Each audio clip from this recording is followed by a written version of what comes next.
exclusively mail-in voting for for the last 2 or 3 elections. So that would be a huge change.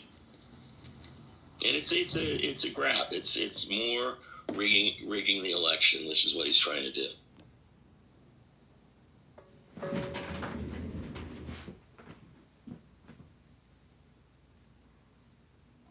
Ben, do you think that SCOTUS is going to overturn what they accomplished today on the LA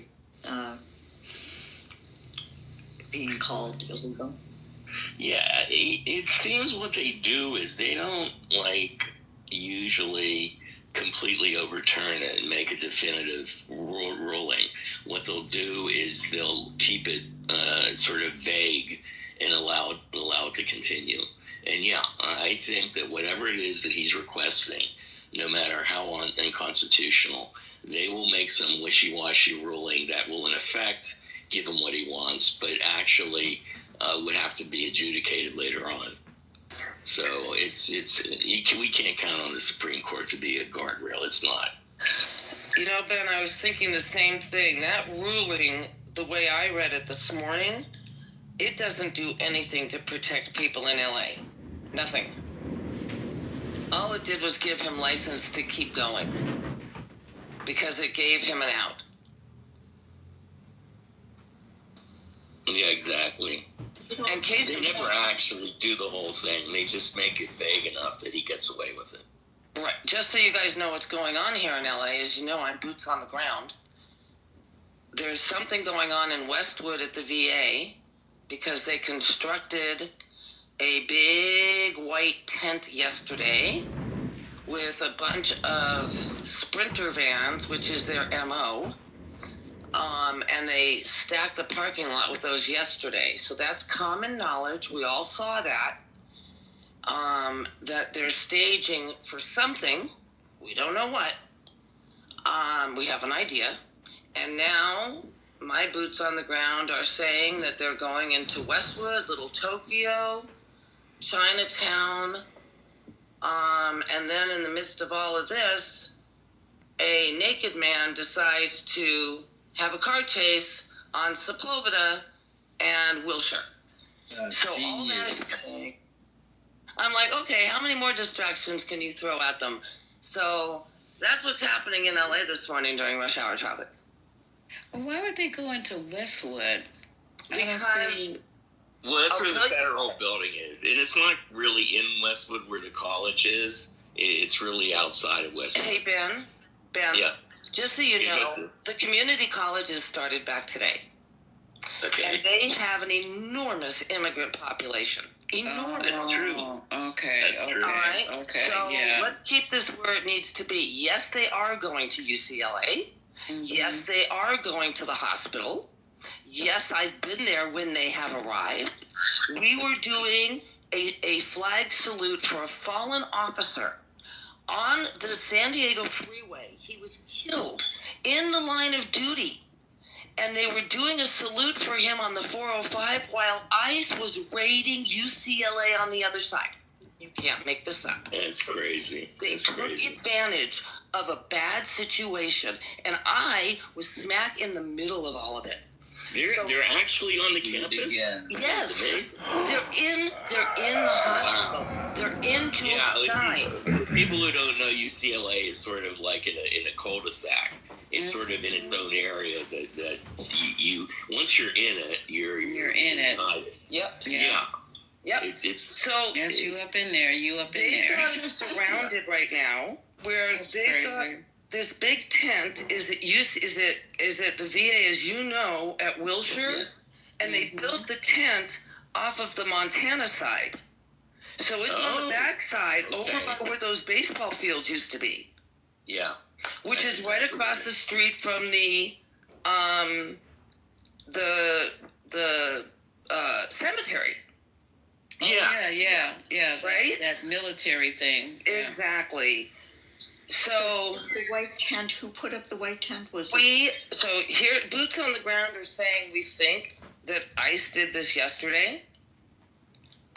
Because the vans are matching their description, even though they change up their tactics literally daily, but we've been able to trace, our network has been able to trace license plates and vehicles back to other states where these have been brought in from. So the word is that this is ICE staging. But until we can see a vest, it could be one of many different agencies. We don't know yet. Well, I have a question. You said, and it makes sense, community colleges. So if you don't have papers, you can go to your colleges, your community colleges. From my understanding, you can go to a community college with a visa. Oh, okay. Yeah, And we've got a lot of people here on visas and green cards. You can go to a 4-year. You can go to a 4-year as well. You just cannot get federal financial aid, and you can't qualify for in-state residency. Right. And out here, it's extremely common, and I can tell you this from personal experience, it's extremely common for our Persian population, our Armenian population, to bypass high school and take college courses during high school. So for them, being at a college campus while they're of high school or minors is not uncommon. And the colleges are trying to drive the students back to the schools instead of online.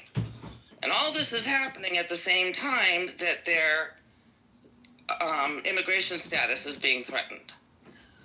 So teachers don't want to go back. Students don't want to go back. It's a mess all the way around. This is just a giant mess. And people are just really scared.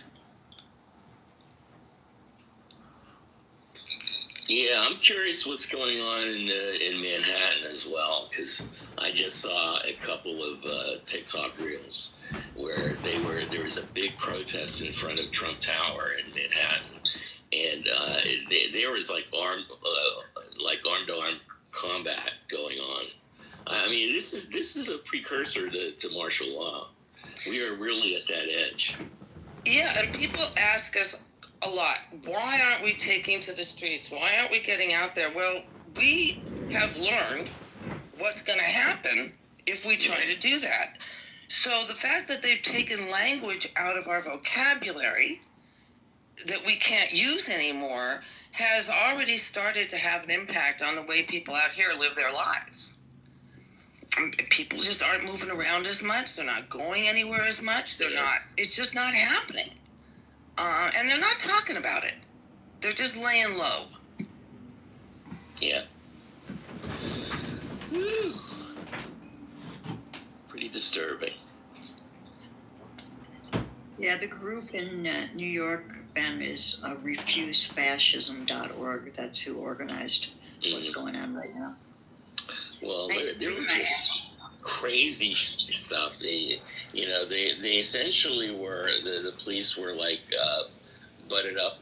There's like two fronts. The protesters, right, and there's a front, and the police started grabbing people across the line, and they're like grabbing their arms and legs, and then the protesters are grabbing their feet and legs. And it's like bizarre. It's like crazy. People, like, I saw 4 or 5 people literally like getting torn apart. I mean, they're not getting torn apart, but it's like the police holding one side. And I don't know if anybody saw that. It's crazy. It's crazy.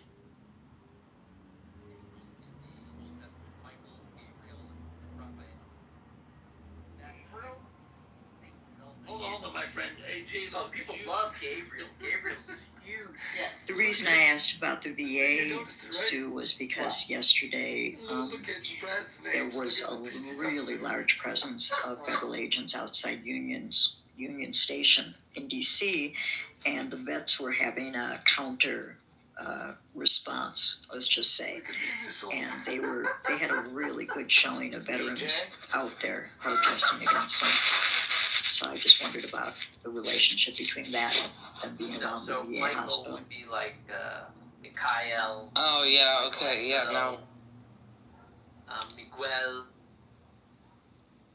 I assume there's Arabic. The thing is, the true bad actors here are ICE and this secret police force that he's creating.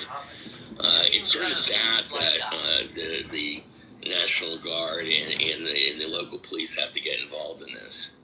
And, in Chicago, in Boston, one of the things they're doing, and I think in Baltimore, is they're sort of they're sort of anticipating this, and they're making at least some sort of statutory orders for the police not to be involved with anything that ICE is doing.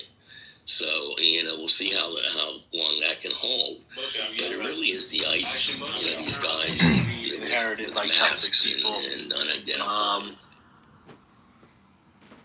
So Diogenes today was interesting and fun as always. I'm just wondering if you want to do an MC host, if you want to be the host of a fundraiser for me this week, you and Abby Diogenes.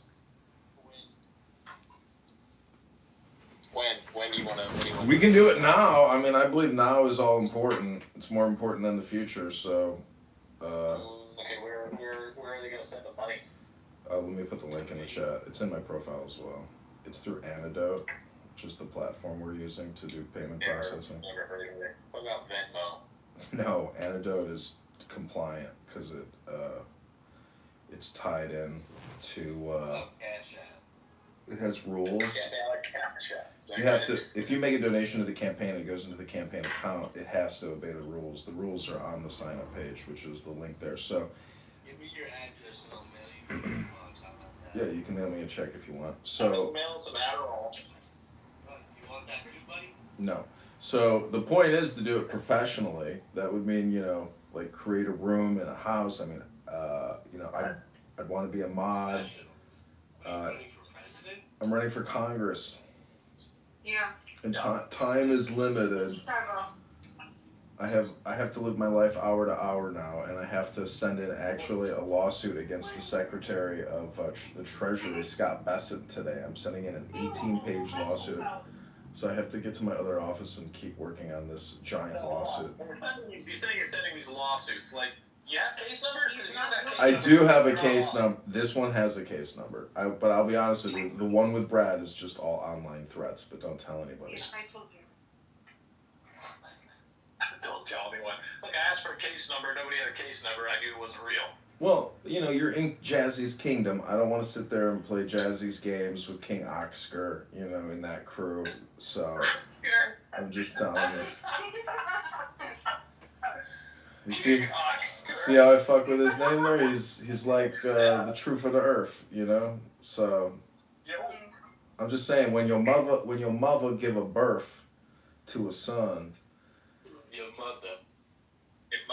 But yeah, I think you and Abby could actually help me significantly do fundraising, and we would have a goal that we would want to raise, $100 in a room, and so that would be the goal. You have to pump people up and push them to click the link to submit their credit card details. You got to be the prosperity gospel seed preacher. You should meet my friend Kark. He can get you $100 in a day. Ark! What's the tagline? Kark, real Kark shit. Kark shit. Real Kark shit. Real Kark shit. Real Kark shit. Real Kark shit. Okay, No, like real. yeah. Ask Abby. That man gets like hundreds of dollars a day from Twitter. Well, but he does ask a lot, but yeah.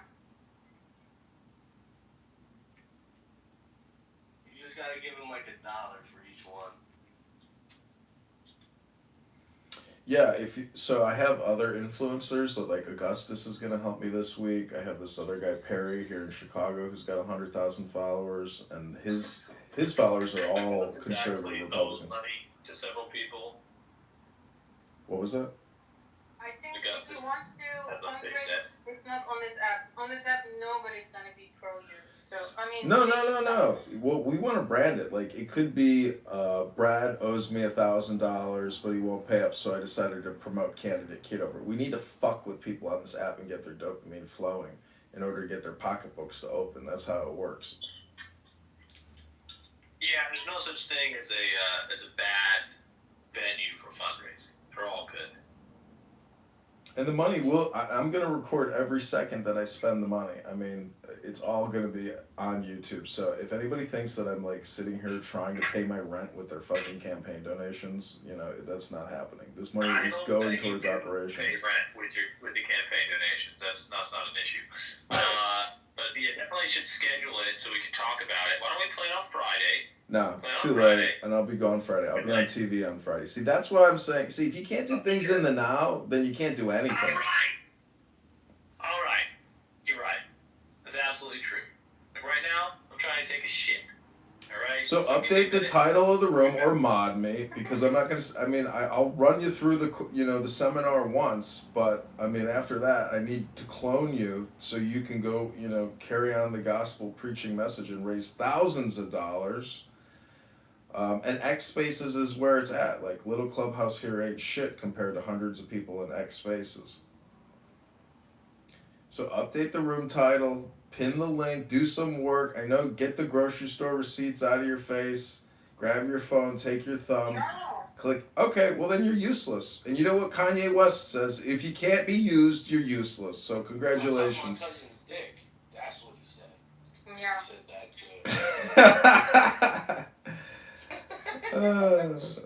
Yeah, that was really embarrassing when he said that. It was like a month ago, wasn't it? Well, at least he was being honest. Let's be giving that. Well, the point is, America got mesmerized by a dumbass. And I saw Rihanna and Kanye live. Rihanna was 10 times better than Kanye. Kanye sucked compared to Rihanna. Oh, you could do. I would love for you to do fundraising too, Blissy. You want to do some fundraising for the campaign? You could be a host. We'll give you an hour segment. Not right now. Anyway, let's let him finish, and maybe he has something to say. Oh, you wanted me to let him finish pinching off a loaf? All right. Well, if you guys can't even take action now, then I'm just gonna leave and go back to my life. So God bless you all. It's Labor Day, bro. Yeah, it's post Labor Day. Give us some slack. I don't have time for this. I literally have to get back to my office and finish some paperwork. I don't know. Let us chill, dog. No, this is a priority that I've been talking to Abby Ebo about for like a week now. Yeah, 11 in the morning is a great time to do fundraising instead of sitting here picking your toes talking about Kanye sucking dick.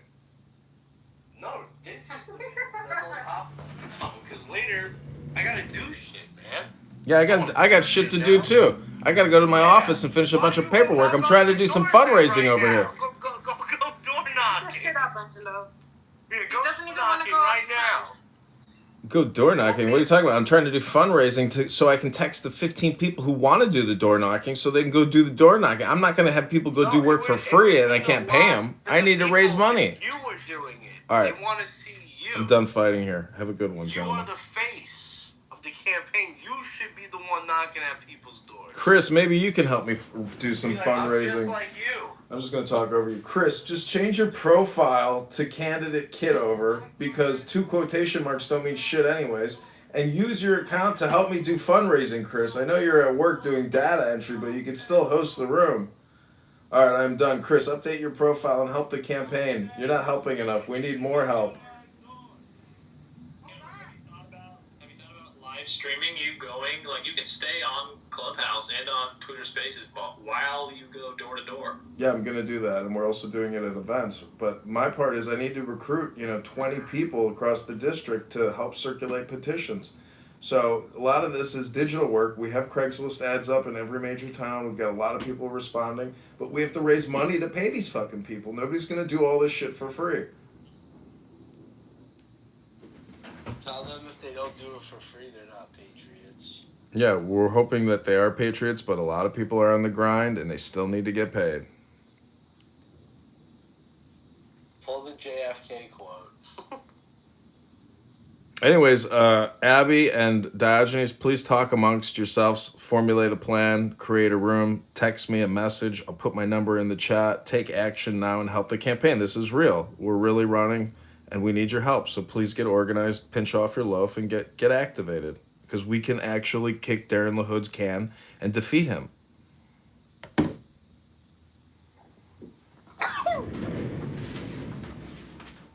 bless you. Thank you. I didn't know I was with you.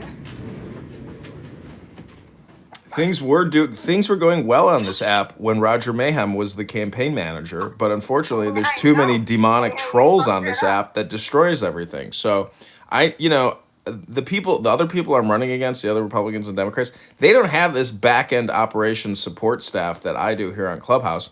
But getting people to do anything on this app is very difficult. Thank you for that. Reporting. Good, thank you, Galactasy. Reporting. I can't help you. I'm a registered Democrat, though. I don't care. I need digital warriors to retweet, to post, to go on the attack against Darren LaHood. Hey, What you tell Alex Yeah, we're trying to raise Alexander? money. Yeah, Ali Alexander, the hypnotist, Alexander. the LGBTQ hypnotist, Alexander. LGBTQ2T plus hypnotist. Okay, Jasmine's Empire, Abby, Diogenes, I leave it all in your hands. God bless. Help the campaign. fuck you, nigger. Fucking nigger. Damn, guys, calm down. I don't care. Yeah, this is how you gotta deal with people on Funhouse. This is what the real lives are like as well, so good luck with all that. Okay. What the fuck's this about? Yo, Ann, you want to do a fundraiser for the campaign right now? Right now. Right now. Yeah, Okay, go live on let's- TikTok. People like a winner, right? So like, let them know how much have you raised so far. $620, Damn. all Clubhouse. Damn, son. That's more than anybody's ever made on Clubhouse in 5 years.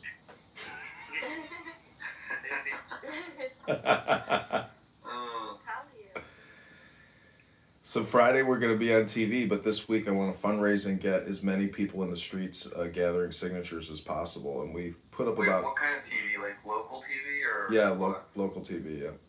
Not here in Chicago, but in... it's called Blue... The district. Yeah, it's in the district, yeah.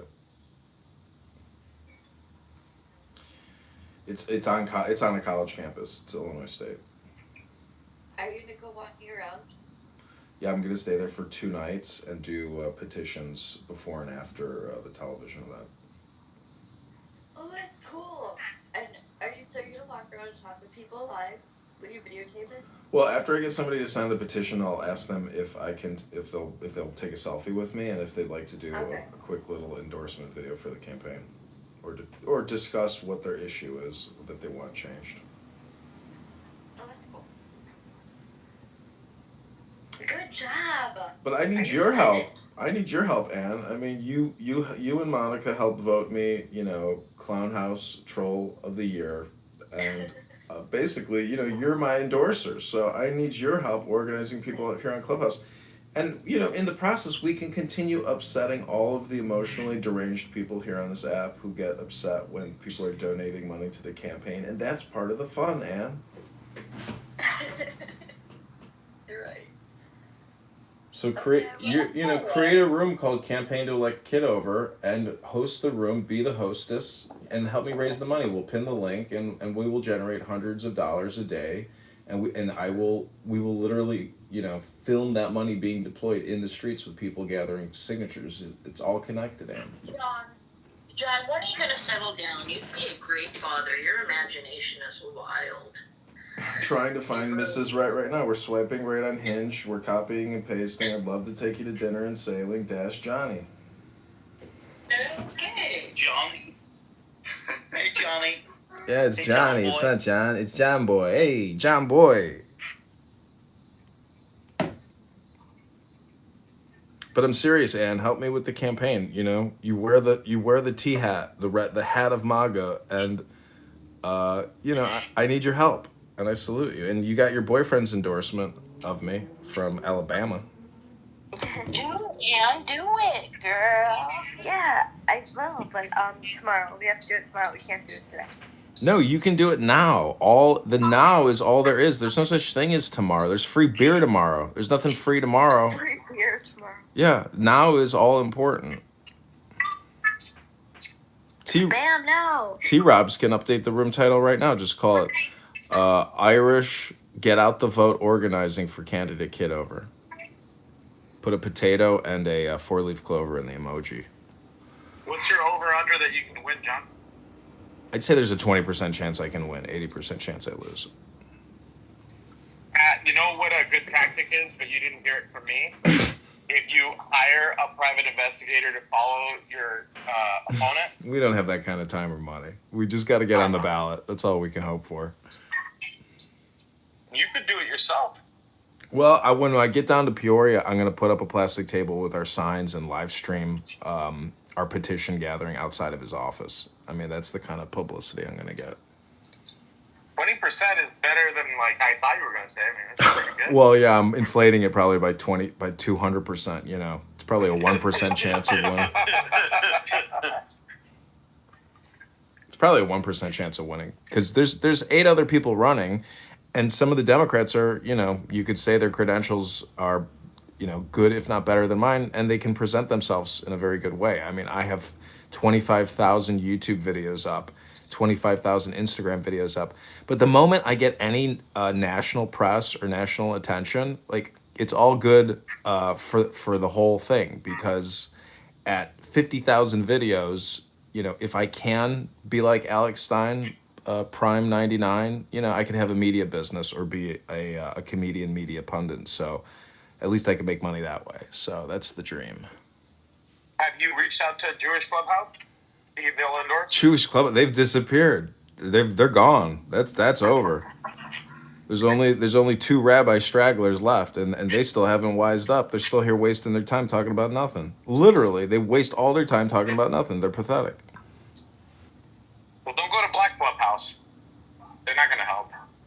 Well, see, Roger Mayhem connected me with that Lou Fax, and so we're gonna do some Yeah, but Roger Mayhem's a beaner, bro. I know, and he's gone too. He got chased off. Pepe is the final gladiator. He's the boxing survivor of Clownhouse Ultra Fight. You know, Is it Eye of the Tiger? Yeah, Pepe's the champion. I'm trolled. Yeah, Pepe is literally the champion of Clownhouse. Like, he is the longest living. Augustus is gonna help me fundraise. He's been reaching out to celebrities to help. There we go. And he himself is a celebrity because he's connected to Kennedy.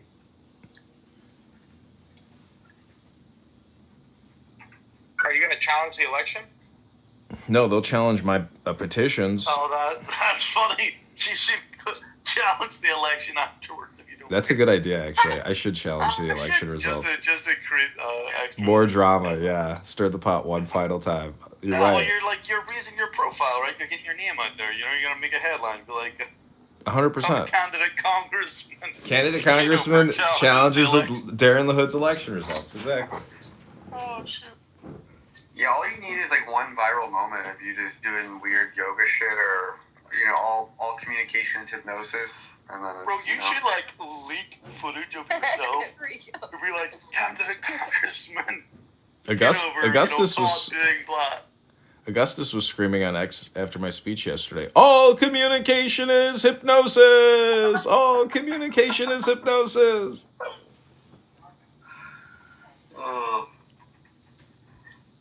I mean, look at the COVID-19 vaccine communication. If you do believe it is all hypnosis, well, then it accurately is. You can look at the COVID-19 vaccine rollout as being a hypnosis operation, and it was successful.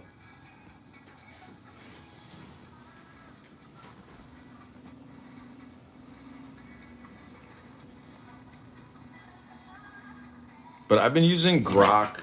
Like I asked Grok, create me 10 attack titles and ads, against Darren LaHood. It gives you speeches. So I'm going to start recording a lot of these Grok speeches. But today, I have to finish this 20-page lawsuit against the Treasury Department and Scott Besson. So I have to go into my office and finish that. But after that, I'm going to put up YouTube videos with regards to petitions and circulators, because there's a lot of independent petition gatherers who can literally they've been doing this 20 years. They can get out there and get hundreds of signatures for me and literally mail them to me in the mail. So I have to try to connect with those people and put out those YouTube ads requesting petitions and circulators. So I don't know, I just feel like there's a mass communication effort to all of this. Why are you doing Scott Besson? Because my manager called me a whore, and the manager above her, he threatened me with violence. So I stopped going to work, and I filed an EEO complaint. and we're at the final stages where I've literally gone through 5 people. I've had to produce the same information 5 different times to 5 different people, and finally, hopefully, at the last person. And this bitch is an independent contractor. She's not even an employee. So they literally have the employees do all the preparatory work, and then they pass it off to somebody who is an independent contractor working for IRS and Treasury. It's the biggest joke. We are all being hustled by the IRS, even by your government. I mean, we are all being taken by a ride. Everybody in this country is on a runaway pirate ship, and you have absolutely no say in it whatsoever. You're just on board, and you don't even know the destination you're going to. That is right.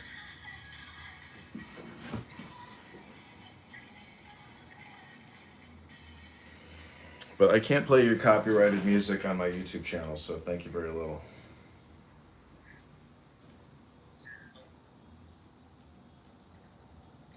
Keep playing it. It's a classic. It's gonna make me think of my ex-girlfriend. I'm gonna start crying.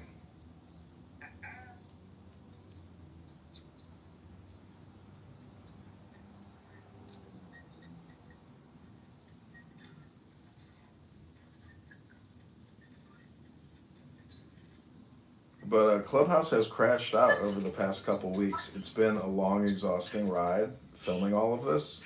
And I'm so happy that it's like finally coming to an end, because this is like the next stage of my life. And Clubhouse has completely imploded. No, I mean, just like being more creative outside of recording emotionally unstable people on Clubhouse go bananas and get addicted to the app every day.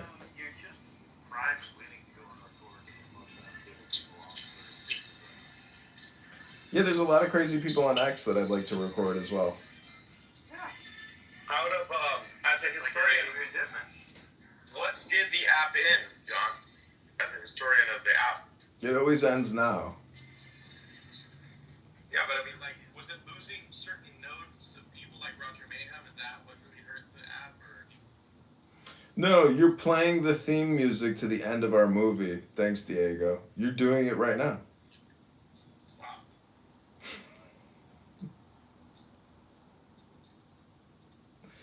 Go to johnkitover.com.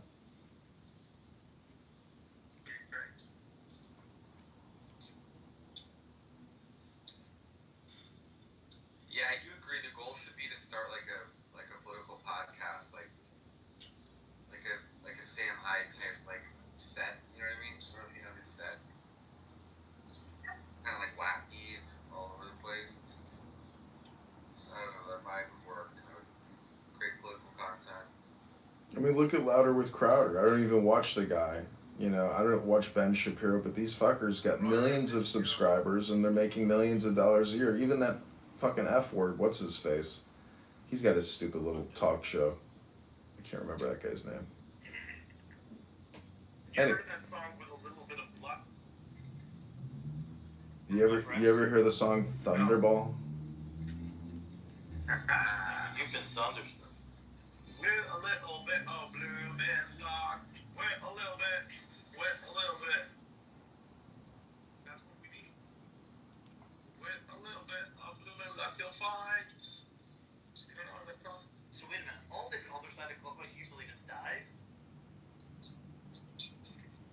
No, it's not that. I'm just saying in terms of like my recordings, like I think I've maxed it, because like I can't record the same conversation 1,000 times. It's just a waste of time at that point. So it does become a question of video development.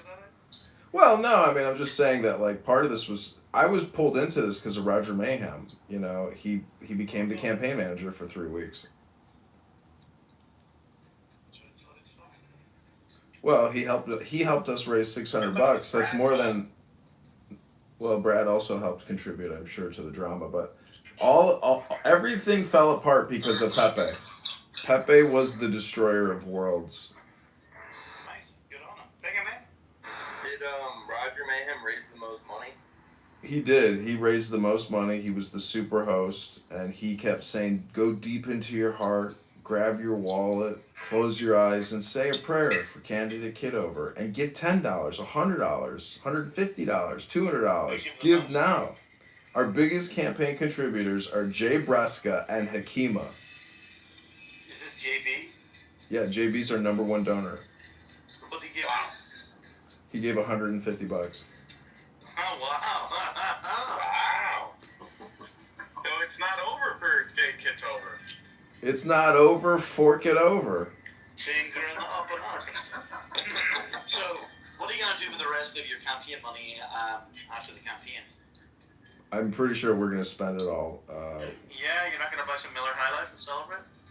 Well, that will be for the campaign circulators, but I myself will only spend money on actual operations. I'm never going to spend anything on myself. How does it work? Can you borrow against like your campaign fund or like? I can borrow from myself personally, and donate to the campaign and write an IOU to myself. But we don't need to do anything like that. We're not gonna raise more than 5,000. But Friday I'm gonna spend most of the money because I'm getting a hotel room for 2 nights, and we're gonna, expense all the travel, all the gas and everything. So, but Friday we're gonna be on TV. So. Yes, you own a car. I own a car, and so Friday. Good. Yeah, I got a nice Lexus. You never leave nice dogs. You used to videotape yourself leaving the house, and you don't do that anymore. Oh, you're right. You're right. I did used to record everything. I drove. Well, you should live stream while you're driving wherever you're I going. used to live stream driving around Chicago all the time. I've seen this stuff in LA. Yeah, a lot of LA live streaming too. But anyways, this is it.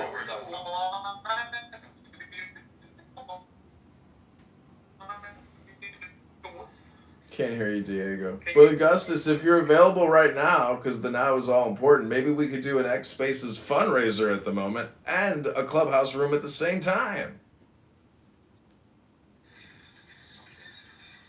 John, can you get those Ray-Ban first-person perspective glasses? I looked into it. Yeah, I'd still like to buy a pair of those. Yeah. Because you'd like to see trolling from your point of Yeah, view. from my brain perspective, I get it. Those glasses are fucking dangerous. Like, no, but seriously, people would be walking into fucking bathrooms and shit. Anything. Yeah, that's true.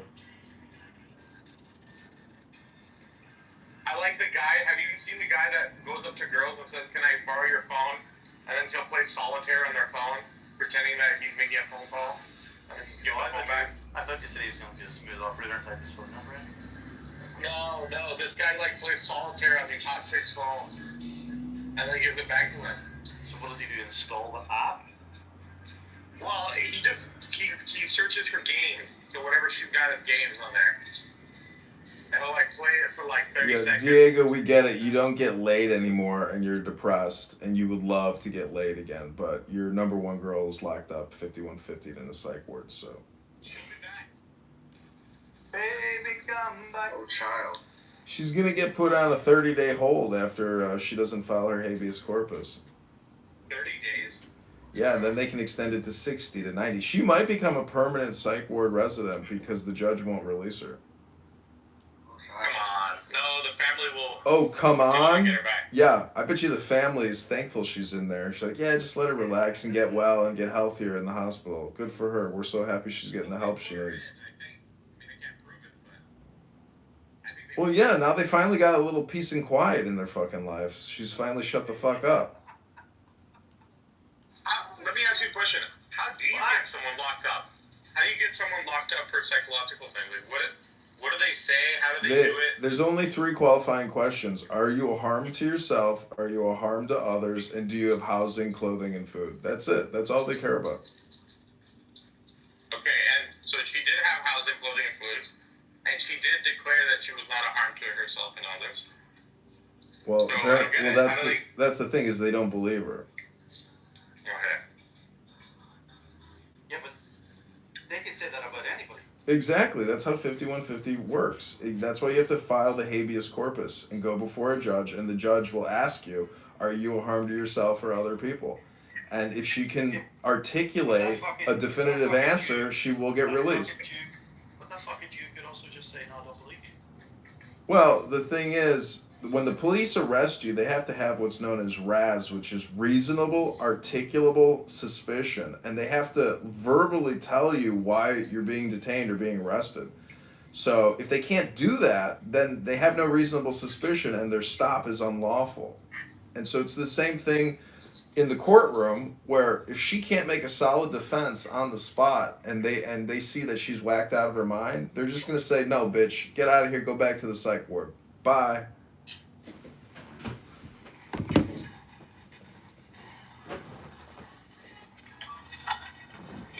Okay, so it's an IQ thing as well. There's an IQ element. It is there is an IQ element to it, yeah. Okay. There's a good chance she's gonna be able to get out, but based on the way that she communicates here, there's also a horrible chance that she's ever gonna get out, and she probably won't. Because what happens is they're gonna drug her, and she's gonna get triggered by that. Well, she's gonna have to take the drugs, otherwise she'll never get out. That's why it's really, it becomes habitual when you But scream the at people like a maniac. I don't think it's that bad at drugs, though. It's like the last time she was forcibly injected, she said. They may do electric shock therapy on her, and she'll come back fully anesthetized and brain dead, and she won't even know who the fuck you are or what Clubhouse is. Well, then she'll never come back on the app. Yeah, I know. It's like a modern day lobotomy. It is crazy how like electroshock therapy is still on the books too. Yeah, it's a lobotomy. It literally destroys your brain tissue and makes you retarded. It makes you stupid. It retards you. That's what electric shock therapy does. It makes you retarded and destroys your brain. Invented by a Jew? I have no idea, but it's a modern day lobotomy. So you're saying that something that started off, let's say, like spoiled brat syndrome, can eventually turn into a lobotomized experience? Well, let's put it in. Let's frame it this way. Let's say you're a wealthy guy living in San Diego. You got a wife and 2 kids who hate you because you're on Clubhouse all day, but you got a sugar baby on the side. Now, let's say that sugar baby is acting up and too loud and too noisy. You could go on eBay and buy an old electric shock therapy treatment technology and literally electrically shock your sugar baby into submission, because she'll shut up after you melt her brain. Like the Kennedy child. That's what they did to the Kennedy, right? They had like a problem daughter. They kept in like a room. Yeah. You hear about this? I didn't know about that one, no. Yeah. But anyways, I'm literally making jokes. But Augustus, yes, if we could do a fundraiser, and if we could do a fundraiser, T-Robs, Rico, Diego, you can help me fundraise. I want to raise up to $5,000. But can you accept like anonymous donations? No, it's all through the link in the chat or on my profile. So like, but then my boy Rico can't give you money apparently. My boy Rico wants to send you some crypto. That's what I heard. You can do it through Apple Pay. You just have to convert your crypto. You gotta identify yourself. Yeah, no, I think it was McZed or someone looked it up. It's illegal for like you to receive money from international. Yeah, there's a rules list. If you take the time to click the link, you can see the rules list for donors to the campaign. And I would love for you to donate $100 or $10 or $50. And don't worry, I'm not going to dox you or release your information, but I may email you or I may text you. Let me ask you this. Did you ever have to give an identifying piece of information in any of the process that you've done? Like an ID, a government-issued ID or anything like that? I would assume if you're running for office, you have to give them your ID when you're ready to start. Do you have to give them your ID? Or? He hand wrote in his fucking. The reason I'm saying is like, John, like, are there any Jewish guys you kind of resemble that we could pretend like you're running as them? Sorry, Diego. You'll have to take your schizophrenic questions to your therapist. I don't know what you're talking about. I'm just saying, like, imagine if you looked like some random, Jewish guy that has APAC connections. and they just like they're so busy that they don't actually realize that you're not the guy. I get it, Diego. So But what you should realize is that Darren LaHood has taken over $100,000 in AIPAC money. So if you don't like Israel and you don't like AIPAC, you should contribute to me because I'm not taking any AIPAC money, and I'm running against a guy who has over $100,000 in AIPAC shekels. Yeah, but that doesn't mean that you don't have AIPAC policies. Oh man. And I promise, if you donate $100, I will not buy another cell phone. I don't need any more cell phones. Why don't you live on air call up AIPAC and say you're running and you'll represent them? Why don't you call live on air to AIPAC and say, hey, I'm calling on behalf of the campaign to elect candidate John Congressman Kitover. We'd like He's to do. afraid. This nigger's afraid. Afraid? We're not afraid of AIPAC. We don't have the time to do all these prank calls. Then, nigger, I can't be. Listen, AIPAC are fucking a fire violation. You can't have me acting on behalf of you as a fucking agent. You're a digital campaign manager and you work in online advertising and marketing. I need your help. If you can't help me, then you're useless, like Kanye said. You're useless. John, can you pray to the universe that LaHood has spike proteins inside of his heart and he has a massive blood. What was that? I said, can you pray to the universe that he gets hit by a car? He already got vaxxed twice and triple boosted. The guy got hit by a truck. What are you talking about? He'll be lucky if he makes it to the primary. He's fully vaccinated, this guy. John, did you not get vaccinated? No, fuck no. Wow. Holy shit. Yeah, I didn't wear a mask.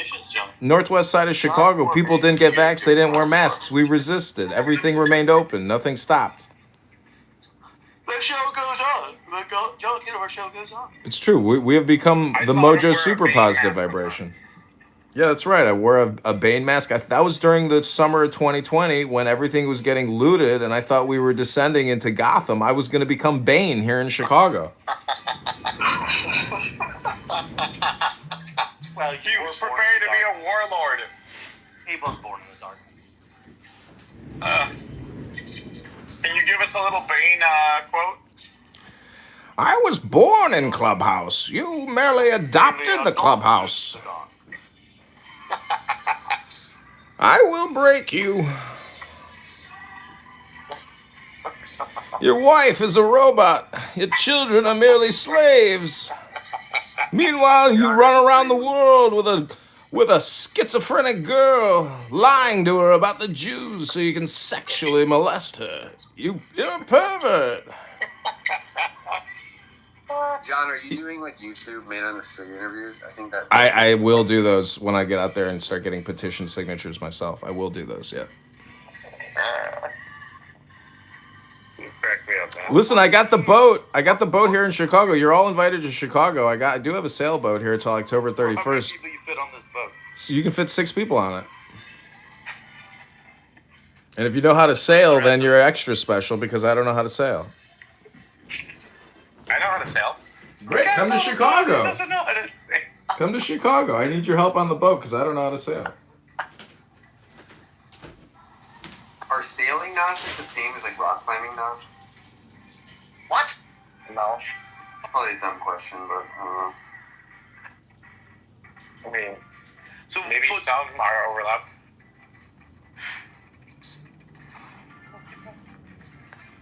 Now, where the fuck do you go rock climb in Florida? I used to do it when I lived in Georgia. There you go. Great Smoky Mountain. I know. Wake it up, John. Wake it up.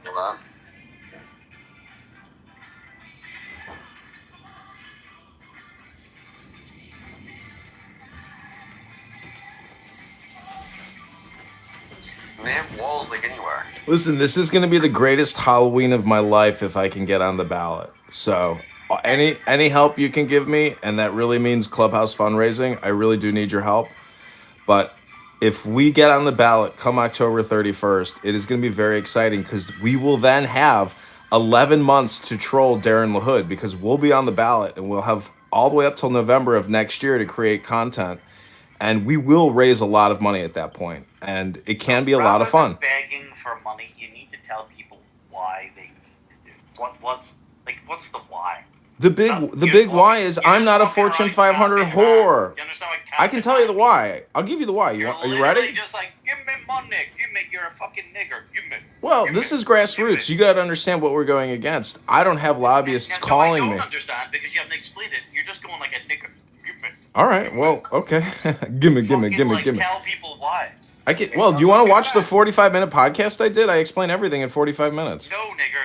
No one's got time for that. What do you got, the N-word Tourette syndrome? Jesus Christ. Why don't you just redirect JohnKitover.com back to Queers for Palestine to satiate your lust to hate the Jews, you sick Irish potato snitch motherfucker. I don't want to have anything to do with the Irish. I'm so glad the fucking English destroyed you for 5,000 fucking years and you're stuck on your little island. You fucking potato snitch motherfucker. All the good Irish already left. They went to Chicago, New York, they're everywhere, but they're not where you're at. You're stuck there. You're all that's left. You're just a fucking poop. The diarrhea that slithered down the leg and got stuck there. Your family is nothing but a bunch of white trash, degenerate fucking genetic soup slime. You're lucky you can even speak English. You got the N-word Tourette's. That's right, nigga.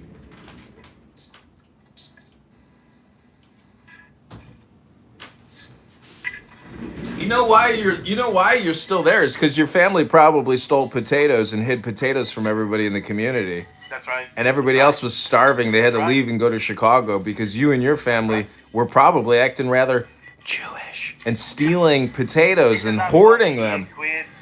This is why you're so upset with black people and Jews, because you and your family did exactly what you accuse other people of doing, and that's why you're still there. Because all the strong ones, they left when the famine hit. But you guys must have been stealing. You guys must have been hoarding. You're a potato hoarder. That's right. The man that doesn't eat potatoes, but okay.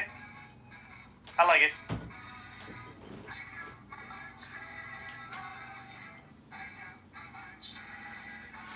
Would that be funny, T-Robs, if you call the Darren LaHood campaign and you're like, hey, I own JohnKitover.com. Oh my God, you should do it. Be like, I saw that you're Irish. My name is Tim O'Brien, and I see that you're Darren LaHood and you're an Irishman. I want to help you in your campaign, Mr. LaHood. He'll be like, redirect John Kitover to Darren LaHood. What type of fucking name is Irish name is LaHood? You know, what do you think it is? Spanish? I don't know. I don't know. It's not fucking Irish, bro. Well, he's Catholic, so I thought maybe he could be. I think he's like half Hispanic. I don't know. His dad is Ray LaHood. He was the transportation secretary under Obama, and he was a former, I think, congressman. John. Yeah, I know. I got shit I gotta do. I ain't got time for this shit anymore. What are you on YouTube with? You all know what I need to do, so help me do it. Raise me money. Raise me Lucky Charms. Raise me 4-leaf clovers from the ground here in Clownhouse instead of wasting all your time. You can text me at 312-498-0517. Go to johnforcongress.com, everybody.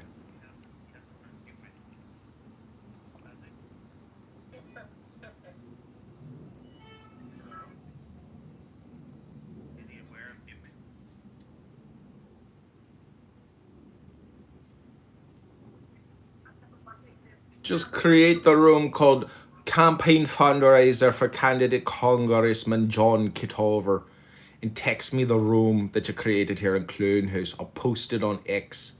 We've got premium account on X with over 1,100 followers now. And thanks to T-Robs, we've reconnected with JohnKitover.com.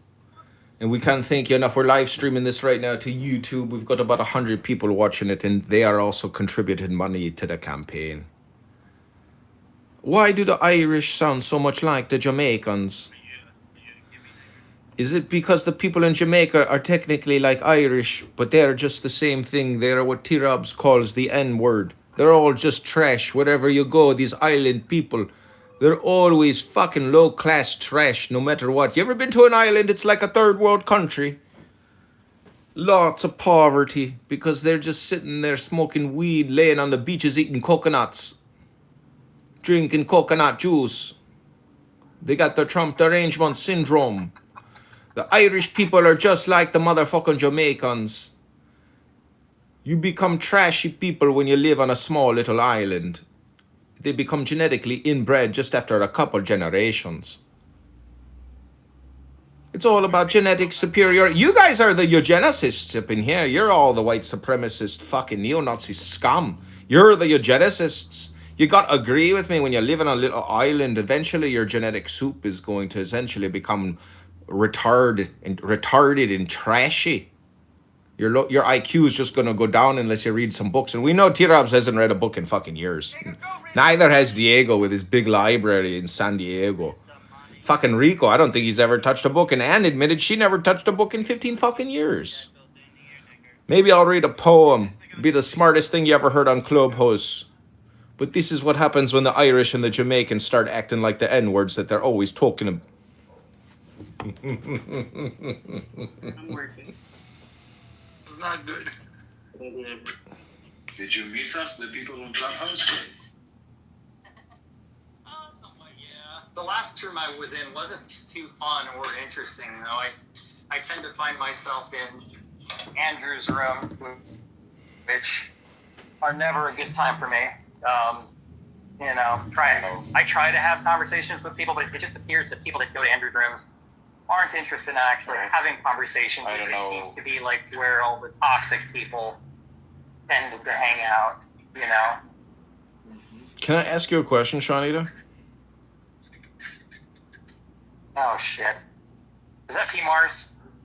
I was just going to ask you, how are you planning to be a better atheist right now? Oh, it's not P. Mars.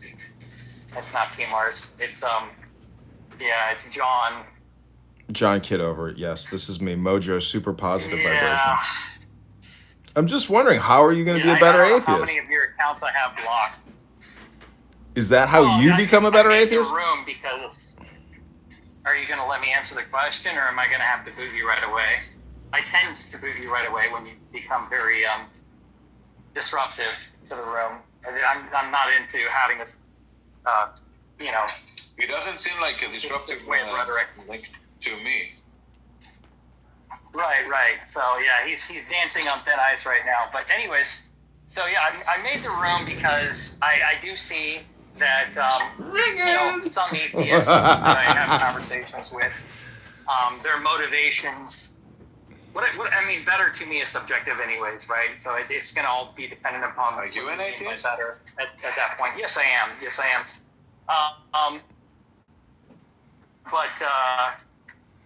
For me, I see a lot of people that are atheists that are also destructive, not only on this app, but in their own lives, right? And it just, it's heartbreaking for me because I don't want to see anybody do that. Of course, it's their life. They're going to do with it as they please. But, I think that I value other people, and I want what's best for them, whatever that is. Like, if what's best for them is to not continue living on this planet, that's fine. I mean, everybody should have the right to do with their life what they please. But I do think that there's a lot of value in life. I kind of want to spend more time talking about and doing things that are in that nature, right? And so that's kind of what it's not really about just atheists in general, because that can apply to everybody. But I do see that a lot of people, especially atheists that have come out of religion, still carry a lot of baggage with them. So would you say that intelligence is one way to be a better atheist? I think the more you know, it can be a double-edged sword, right? Because for some people, once they've learned something, sometimes it can be detrimental to their well-being.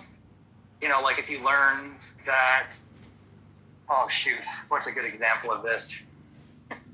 I mean, if you learned that your parents basically lied to you from childbirth, and that you just found out that everything that you knew about them was just a complete lie, I think that would be very damaging. Hopefully it's something that they'd be able to overcome, but I could definitely see it being like a catalyst for them spiraling, Well, I mean, Does that make sense?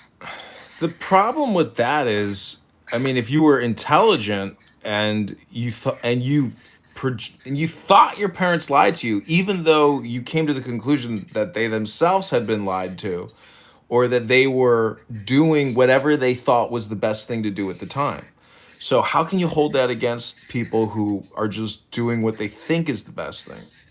Well, now you're adding. I never said anything about the parents thought they were doing the best. There are a lot of parents, like for example, my parents. My mom did not have my best interest in mind, and she lied to me all the time. Right? We were just a pawn for her game, and her game was to use us as a bargaining chip, or to her we were just a paycheck. Right?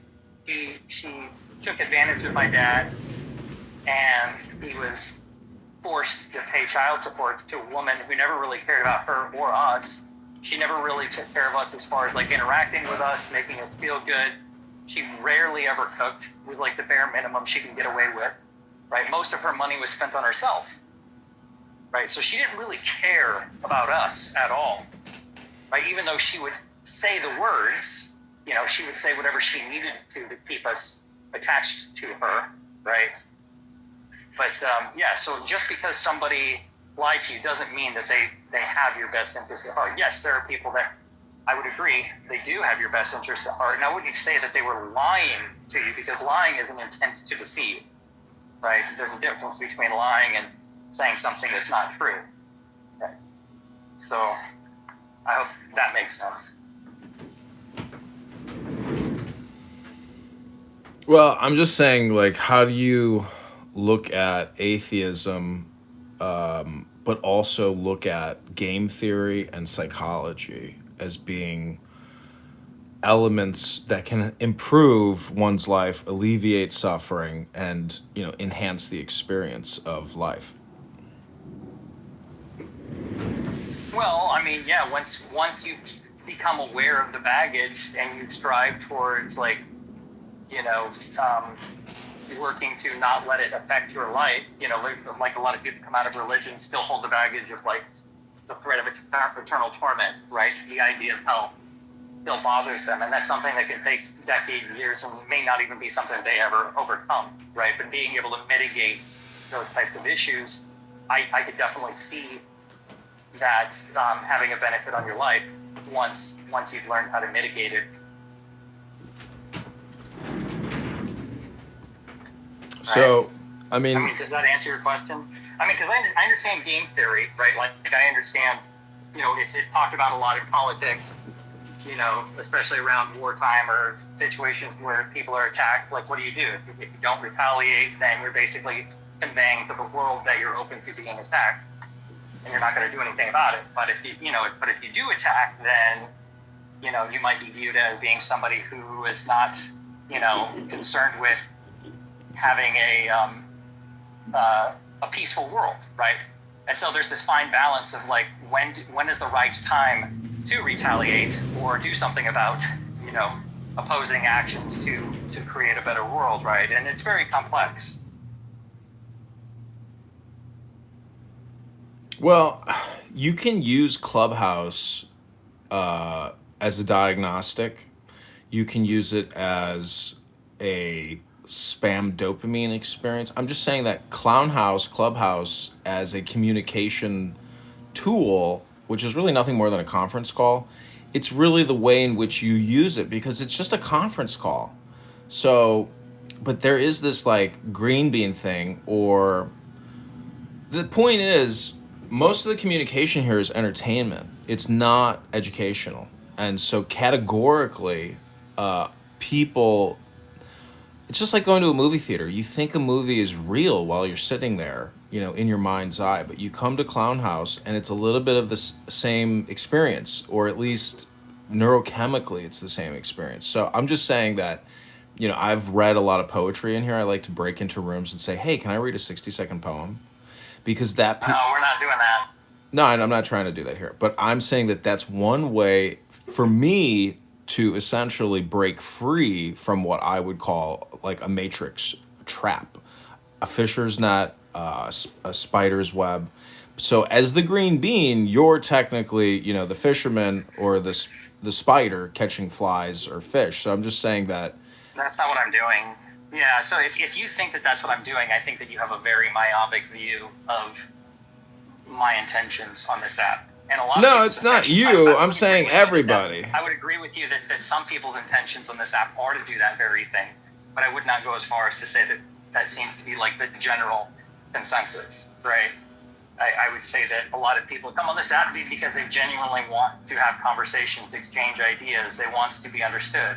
Like, one of my biggest frustrations is that I don't feel like, I mean, there are a good number of people on this app that do understand me and my positions, but there's a lot of people that I've been talking to for the last 3 years that don't, either are incapable of actually processing what I'm actually saying, or I don't know what the intent, I don't know.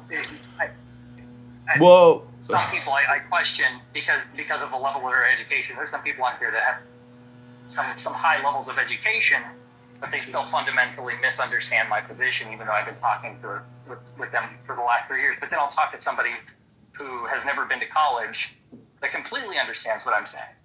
But I think it's very strange, that we live in, or not live, but that a lot of people that participate on this app, there's a wide variety of levels of education and what people's intents are. Like, I wouldn't just go as far as to say that everybody's intent on this app is to come on here and be a clown.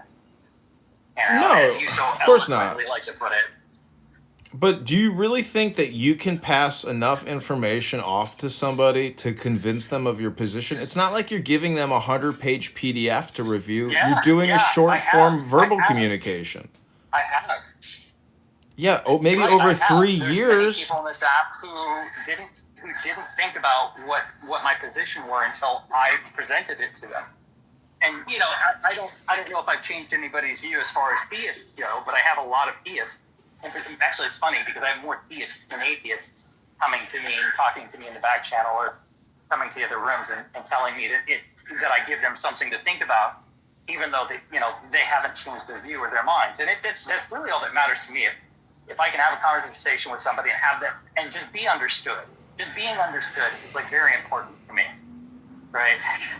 If I ask somebody to steal my position and they just don't quite put it into words that I would say like conveys or is representative of what I'm trying to convey, then I get frustrated very easily on this app. And that's kind of one of my issues where I need to get better at. I need to stop letting other people's inability to understand my position get the better of me and frustrate me. And that's where I need to work. Well, I mean, I'm just wondering that I don't think anything will get resolved from this app for anyone personally unless they come on here and do education. Otherwise, you're actually like talking about nothing. I mean, that's if that's your view, that's fine. You can have that view. I mean, I think that part of being on this app is we are presenting education. Like, a lot of the times people say something, I'm like, wait a minute, did you consider, X, Y, Z information when you made that statement? And then the same goes for me. Sometimes I'll say something and somebody will say something to me, and it's like, I didn't even consider that. And so it's something that I have to add into my way of thinking at that point, right? And I would rather learn something than try to teach people. Well, what do you call the space beyond words? The space beyond words? So you're talking just about like imagination? No, I'm talking about like in my brain. I have control over my thoughts, my feelings, my speech, my actions, and hopefully the outcomes. I don't agree with you there. It depends on what you mean by you have control. It's like, I am a determinist, so are you not? No, I'm saying that I think there's like higher levels of intelligence in the brain that you can essentially tap into, but I think they actually deal mostly. I think that What does that mean? it's like gigahertz. It's like gigahertz in a computer. You know how computers have improved over years and gigahertz have You're just increased? talking about processing power. I wouldn't call that more intelligence. I would just call that processing power. Well, I'm saying that as computers have advanced, the human brain has also advanced. I mean, I would agree as far as, selection goes. Like, generally, more intelligent people find other people that are just as intelligent than them or more. And so you've got this, system where, selective pressures, people that probably, I mean, part of your intelligence is probably due to your genetics, right? And so if intelligent people are having sex with other, intelligent people and having kids, odds are, as far as I'm aware of, whatever genes is partially responsible for their intelligence is going to get passed on, right? And who knows, there might be a mutation in there where Yeah, but that's like discounting all intelligence is improving. But how can you're just totally discounting environment and books and education and experience. I mean, primarily I'm talking education. No. I'm not. Yeah, I'm not disregarding that at all. I mean, obviously it's going to take more than 100 years for, have you seen the movie Gattaca? To make a large impact, right? Yes, I have. I'm just saying that it's going to take more than 100 years for selection pressures to make such a large impact. And over the last 100 years, we've basically gone from just learning how to fly. Okay, to, so obviously now we're doing not interstellar, but interplanetary travel, right? Like we're about to start traveling to Mars here pretty soon, probably within the next decade. I'm hoping. So wait, let me ask you one final question. This deals with willpower or the power of the will, /genetics. So I'm just wondering, like, if there is no God, do you think that people who think there is a God are essentially, in a way, they're doing self-analysis about the self? So they're really talking about will to power or the Holy Spirit, which is like an X factor in the brain that people think could somehow help them achieve their desires, to obtain power or whatever their desire is. I mean, are people using an X factor or a variable holder in their brain to essentially do an algorithm, to achieve what their goal is? Like, is that essentially why people think there's a God? Because they're using their brain in like a three-dimensional way?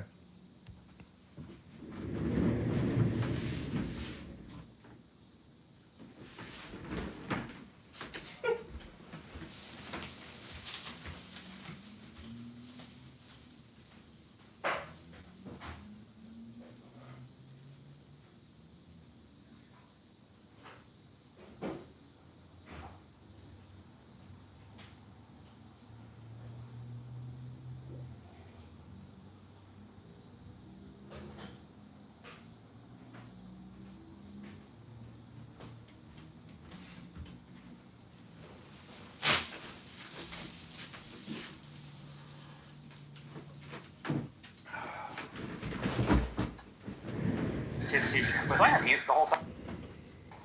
I didn't hear you talking when I came in. No, you've been on mute. I was talking to myself. So yeah, I think that a lot of what you said was a bit semantic woo-woo, right? And this kind of gets to the crux of my position. And I guess we can start talking about it now if you'd like. But basically my position is that I think that all theists, this is an inference to the best explanation, given the data that I have. Every interaction with a theist that I have, it leads me to this position that all theists are being predisposed to a story that they read, and then they form their own concepts in their own mind about what they've read, or in audio form, like some people are told the story. I guess you can complain about that too. The man who says he believes in science doesn't like statistics. If you don't care about black people, you shouldn't care about our crime rates. Go worry about your crime rates in your neighborhood. Who said I don't care about black people? And why does caring about black people mean that you can't talk about that? Go clean up the crime in your neighborhood. We do. Listen, we don't treat. Why is it still taking place? So why is it still taking place? We don't create statues. Why is it still taking place? Why do you still have crime in the white community if you're taking care of it? We demonize them and we create laws. But it still has it. It still has it, right? Just why are you talking to this dirty gypsy? Why? Yeah, so there you Why go. are you But even giving any fucking none of this is relevant to the fact. He is a dirty gypsy. None of this is relevant to the fact. Nobody want to hear you, Alan. That the effectiveness of the COVID vaccine is that it's not effective. It never should have been called the vaccine. And that's a fact. And cultural can't deal with it because it hurts his ego. That's what it is. Girl, I'm dealing fine. I'm actually about to have a new coffee. Yeah, I just read you. For 20 minutes. The cultural thing. I hope Like a girl having a hissy fit. Yes, a girl that read the fuck out you. And you're still talking about it, so it was apparently effective. Yeah, because you never much like the COVID shot. Point cultural.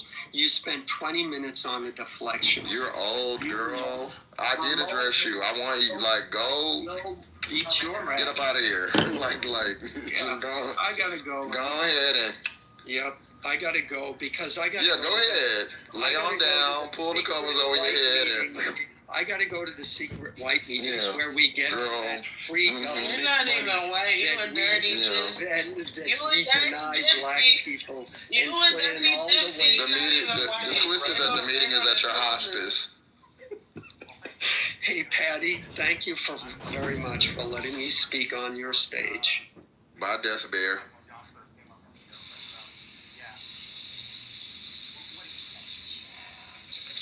So I hate to break it to you, foundational white Americans need to tighten up. Mute up. Foundational white Americans need to tighten up. Because y'all just allowing these dirty ass gypsies and all of these different kind of pockets of people to cosplay as y'all.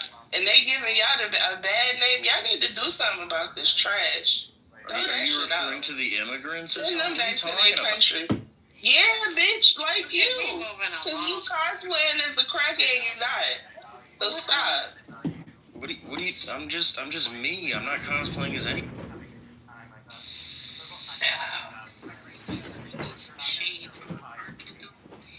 All these people need to get the fuck up. The fuck? You can't see me coming, motherfuckers. So listen, guys, I just hate to be the bearer of bad news, but you can't just blindly trust the government and all these, institutions of authority. I mean, have you trusted the government in the past? No, but suddenly you're just like hook, line, and sinker onto this stuff. Like, what's going on? Why are you telling your white people that? Like, go do that. Like, why are you telling us? Well, why is it all of a sudden just the coolest thing in the world to just like suck up to this stuff, dude? Why do you care? Why do you care what we do? Because I'm why are you not shutting the fuck up? Why do you care? Why are you not shutting the fuck up? When all this stuff went down, I'm just showing up for the last 2 days trying to get this out. Do you have it? Oh, here we go, right here in the shade. In the shade. Why are you not shutting the fuck up? Arguing about a fucking vaccine right now? Is that what that is? Pure blood want to listen to you. This way of making. Y'all have this way of making the most kind people nasty. Just go fuck off. How about that? Right? Because I'm kind as fuck, and they made me talk to them like that. Sick of y'all. I don't even know how y'all got here. I know what I'm gonna do from now on. I'm gonna start, even though when I'm at my job, when I'm in my meetings, I'm gonna start leaving my phone in here so y'all crusty ass can't get up in here funking up the place. Cause this is disgusting. This your last day. This your last day, motherfucker. Enjoy it. Oh yeah, Alan, you definitely jumped on the block list. What is going on? Alan, when you leave, the door is locking behind you, niece. This your last day. So, because I'm sick of this. And I don't even lock folks. Y'all come in here. You'll make me come meet your big ass. Rude as fuck. Dumb as fuck. Ugly as fuck. You don't do the homework. You don't do the reading assignment. Stay outside. It's not cool to kiss up to the government. It's never gonna be. You I'm guys not are really gonna talking be. to you. When the truth comes out about this you. stuff, you guys are all gonna be silent. You're gonna pretend that you knew it all along. You're gonna be like, oh, I knew it all along. Like my grandmama said. You know, you guys turn into these little comrades. They talking when I'm fucking talking. Cause y'all ill-mannered and fucking disrespectful too. Kiss my ass. How about that? I'm sick of this shit. Somebody need to put their foot down around this bitch, because this is crazy. These white people is off the rails. What's happening? That's right, Dr. AG. Get it off. God damn it. Trump done put a battery in their back. These white people is off the rails. Culturally, not that I support the fights in party's room, but to that Alan Dean, I take an exception. That guy says the most ridiculous, dumbest shit ever. You need to listen to him in Gary's room, you know. And so there's some people I have a personal beef for. Number one is Brad S. I heard he was doxxed. I have his doxing details. I know where he works. Personal, you know how Nas, my man, sang, some beef is everlasting, complete with big scars. That's who I am. Alan Dean, one of them. Anyway, I see them dragging him, I'm right there. Well, send me his address. I'll go visit him. Brad S. or who? Your nephew Oni was in here. No, I don't know anything about Alan, but anyway, I go to their rooms, white America. Go and listen to what this Alan says. He's a fucking Armenian. Like, who listens to an Armenian? Like, fucking ridiculous gypsies that came here because of refugee status. You're there talking. Come on, guys, sit down. Anyway, let me move on. So, Alan is 20. That's why I told the Foundation of White Americans they need to tighten up and get rid of these crackers, these gypsies and shit. Kardashian, come on, tell me. Oh, you're Kim Kardashian. She's Armenian too. What the hell? Anyway, I move on. Thank you, culturally. I'm gonna send you more stuff. But nothing as sweet as knowing who Brad S is today, man. That guy threatened to shoot me. I would ruin his life. Oh, Brad, the one that called black women ratchet things. I will never forget him. I would. You know what? Let me mute up because I'm about to incriminate myself. Look at Pure Blood, just siding with racists. Baby, they don't like you.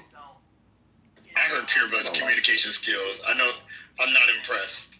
Pure Blood. That nigga got on stage and talked totally different than he does in the chat. You should have seen he was in he had this argument about mRNA the other day. It didn't go well for him. He presented an article that had been retracted. It was just bad. Making statements with a fourth grade English knowledge. It went real bad for Pure Blood. Pure Blood, we really be nice to you. You might as well just be black like you already the fuck is, and stop trying to be we nicer to him than any other pretendian. So you better keep it motherfucking cute in these comments. In the nigga community, it's terrible. Yeah, you be with all the niggas. They really don't even go do a rain dance. Go grow some maize. Like, what are you doing? I hate niggas. I'll see y'all tomorrow. Wait, what? Who said that? No, I'm just saying he's always negative about black people. He be here every day like this is a job. Pure Blood is always with us. Like, and then become you know how niggas is. No, you don't. Apparently you do. You hear every day. He got no job. That's why he don't got shit to do. You don't know how niggas live. He ain't no pure. He ain't no biracial. He's American Indian, Sasquatchuan.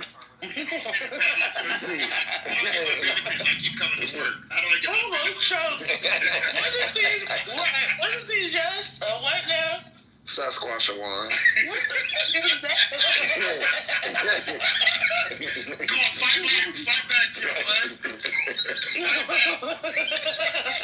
That was funny. Wait, that wasn't as funny as Jess. So whose couch was you talking about, Jess?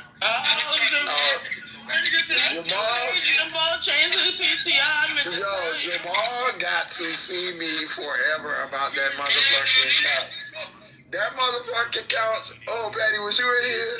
That's the worst home decor I ever fucking seen in my life. He changed his PTR because of that shit. He better. Oh, but I got it, baby. I think I do. Wait till I get that. That motherfucking couch was so motherfucking ugly. Don't put the wrong PTR up. Justin after that shit. That couch was toasted. That couch looked like it was made out of motherfucking. Nigga, look at your home decor. That shit was funny as hell. He went in. Did you take that on purpose? Yo, that nigga said. That nigga had it all pushed up Mr. Bag. Like I said, did you have an event? Did you like put the stuff back there for us? Trifling. Trifling ass. That nigga bought one of them foreclosed houses. You could tell that's one of them houses. I said, that shit too big. You don't make that much. The furniture ain't match the house, bro. All we gotta do is get a roof. His flip house. He gonna flip that house and make some money. Yeah, he got them people was what they do squat. They was squatting in that house where he bought that. I said, that's too big. That furniture too little. He made it tell he got no man. Y'all know, wait, but y'all know the black couch, like the black young people's couch. It's like, y'all know the couch. It's that two-tone, like, It was like cream and red. Yeah, but normally it be in like leather and brown, like that little faux, disgusting looking leather and that brown. From the get-go. It's at every liquidator warehouse in every fucking city. He got cream and red. So you know the house. That bitch tried to be jazzy and get cream and red. You didn't fool us, bitch. We know what that is, oh. He tried to switch it up and get a different color. That's still that same $3.99 set. Wait, someone in the chat that day, someone in the chat was like, is that a custom color? He did, cause I said, and then he put red like doilies on the part where you put your elbows on. I said, you boy, said that you was his towel he jerks off with. Yeah, that's where he wipe his hands off. I said, look at them little grease stains on the corner. You ain't slick. Who was Ed? That shit was so funny. Jamal is a lame. Like if anybody on this app, like Jamal, even Manfinity is not as lame as Jamal. Jamal is lame as fuck. And then when he got naked in front of them people on the thing, I was like, yeah, you lame as hell. Somebody, I thought everybody else was naked. So you did it too? Yo, that shit got me weak. This nigga said he thought they got naked, so he got naked. Just to be fair, Jamal is from Alaska, though. That's concerning. He is from Alaska. Yeah, that's concerning. You can be convinced like that, so all we gotta do is set you up. Right. That's them type of niggas that you be seeing with Chris Hansen and them. But you wanted to get naked, weird nigga. Yeah, cause he was like, everybody else was naked, so I thought and then everybody was like, no, we wasn't naked. What are you talking about? We didn't even want to see you naked if we were. That's when like PR people quit the same day. Like, this ain't gonna work for me. This ain't gonna work. Yeah, like over cam though. Sure, man. On a social media after that. Yeah, you wouldn't get. I don't give a fuck what y'all told me. It could be 30 people that I got huge crushes on. You're not getting me. You ain't setting me up so I can be on Instagram the next morning. Young gay guys, the butt of cruel joke. Not you in the weekend. You say they set you up for the sneak picture. You stupid. Everybody was so traumatized. Ain't nobody take pictures of that shit. That's the sad part about it. Ain't nobody take one picture. Nobody got a picture of him naked. They went straight into Jonathan room to snitch. They was so devastated about that shit. Like that, everybody was like, my eyes is burning. That shit was funny as hell when I heard the story. And he was laughing. I couldn't believe he admitted it. I said, oh yeah, you crazy, bro. You said you would have lied? I would have lied like shit. First off, y'all would have never seen me on here again. Because when I would have found out that y'all got my teeth, I'm not coming back on here. But to show back up. At least not as just. and then like, or when y'all would have started asking me about it, I would have disappeared like a bitch. I would have been out. But he stayed around. He was like, nah. I thought everybody else was naked. I was like, what? I said, that cannot be your reply. He laughed about it too. Yeah, he laughed. I said, oh yeah. You ain't got it all, buddy. Yeah, so y'all gotta give him some grace. Have y'all seen my... along with him, because that nigga he weird. Y'all seen my new auntie from, she from Africa somewhere, but she posted a picture. I think she like a lawyer. And they was roasting her saying she was ugly and she wouldn't take it down. Fucked up. No, that was so fucked up. I hit her up like, auntie, when you come to Atlanta, put those on me, because they tried it. They were dirty. First of all, there are always some people that are ugly. There was nothing really wrong with that woman. She just had like. And stop acting like y'all don't got aunties that look like that. Stop I don't have no auntie that looks like that. But they was wrong for that shit.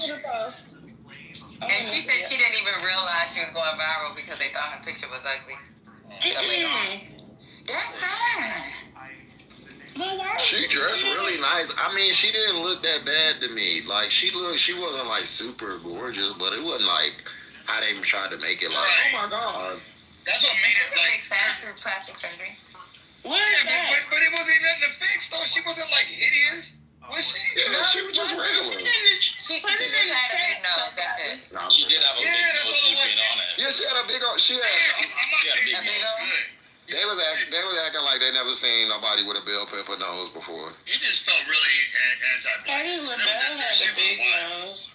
Yeah, she had a bell pepper. That's all right. My girl was a lawyer.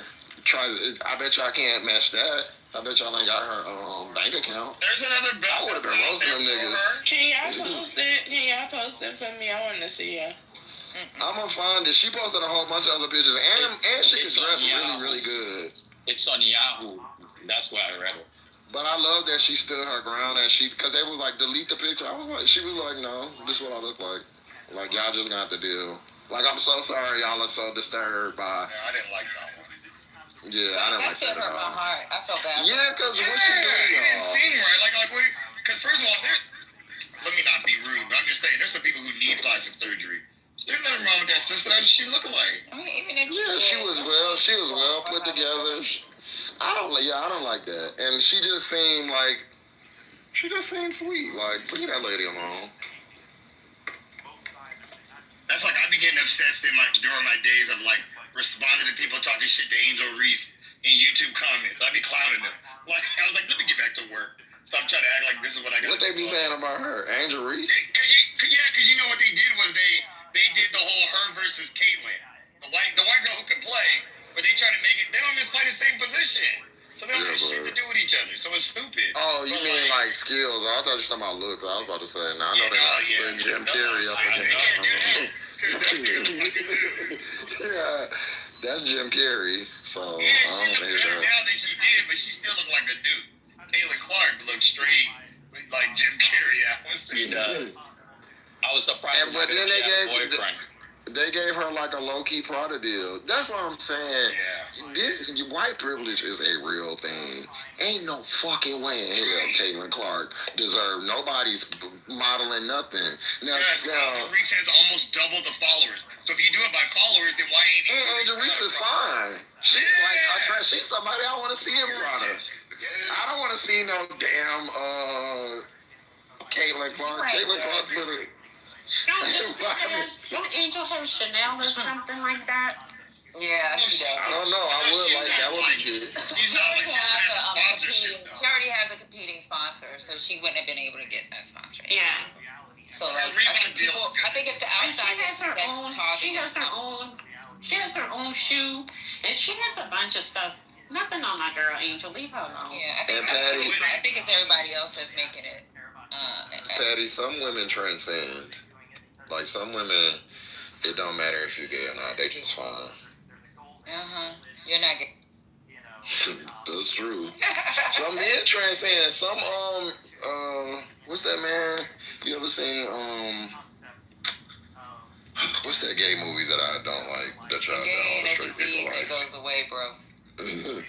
What's the gay movie that I like that the straight people like but I didn't? Moonlight. You remember that movie? Did you see that? You didn't? How old is it? When did Moonlight come out? It's probably 10 years old. Yeah. And it won an Oscar, right? Or something, right? It got nominated. I don't think it won. No, it won Best Picture. It was the discrepancy, right? Yeah, because they announced that it was La La Land. It wasn't La La Land. It was Moonlight. Moonlight won. And I know that because I won the trophy in our Oscar competition. Because I picked the winner. I repped the winner. So yeah, I remember Moonlight. You thought you had predicted who they were gonna win. Did you enjoy the movie? Oh, I want to see it. I liked it. That's how, just how you said it is how I felt. I think there are lots of things to discuss. When you say, I like it. Yeah. I think there are lots of things to discuss about it, but the reason I say I liked it is because for the moment, it was a necessary movie. It was a necessary story for the moment. I think that as far as movies like and depictions of black people, I'm really into that. Like just seeing just like black people on film. I think the way it was shot, the way it captured black people, I thought it was beautiful. I thought that was like really, really great. Didn't get it. And I'm gay. And I was just like, I don't understand what they talk about. Like I'm so lost at what is going on with this. That's interesting. Maybe we should have a talk about that. But I thought the cinematography for the movie was good. But I want to see Barry Jenkins do other things because he used those same techniques when he did the Underground Railroad series, and I think it didn't work for that. Okay, I didn't know you did that. I've never seen that. I keep hearing. Yeah, he did the one that's the series that's based on the novel. Was that on Cinemax? It was it Prime? I think it was Prime. Yeah. I'll have to check that out. And it's the one that's based on the novel, not the TV show. So, because there are two different ones. This is, and there's some things about him as a filmmaker that I have issues with, but I think that Moonlight was a good movie for the time when it was made. It just came out of nowhere, though. Like the plot line came out of fucking nowhere. That's what threw me. Really? The being gay was not like a relevant. Not that it should have been relevant, but there was. But that was the point of the whole movie. That's what I thought. What's going on? I thought it should have been relevant. I'm saying it should have probably been more prominent. That shit came in like the third act. No, it was in the it was present in the whole movie. Maybe I just didn't catch that shit. Yeah, you didn't, because that was his whole thing with his mom. Like in the first part, when the mom got into it with the Mahershala Ali character. Mm-hmm. Yeah, that was what her whole thing was. I mean, Well, Womack was like 15 when that movie came out, because I just looked it up. So maybe. Yeah. But I mean, she literally, if you watch the movie, I don't know how you missed that. 15 ain't no excuse. I'm sorry. I don't know. Maybe I need to rewatch. I thought the movie was beautiful. I mean, as far as the shooting of it, the cinematography, like you said, was great. I just, whenever the shit popped up in the background, I was like, whoa, what's happening? Huh?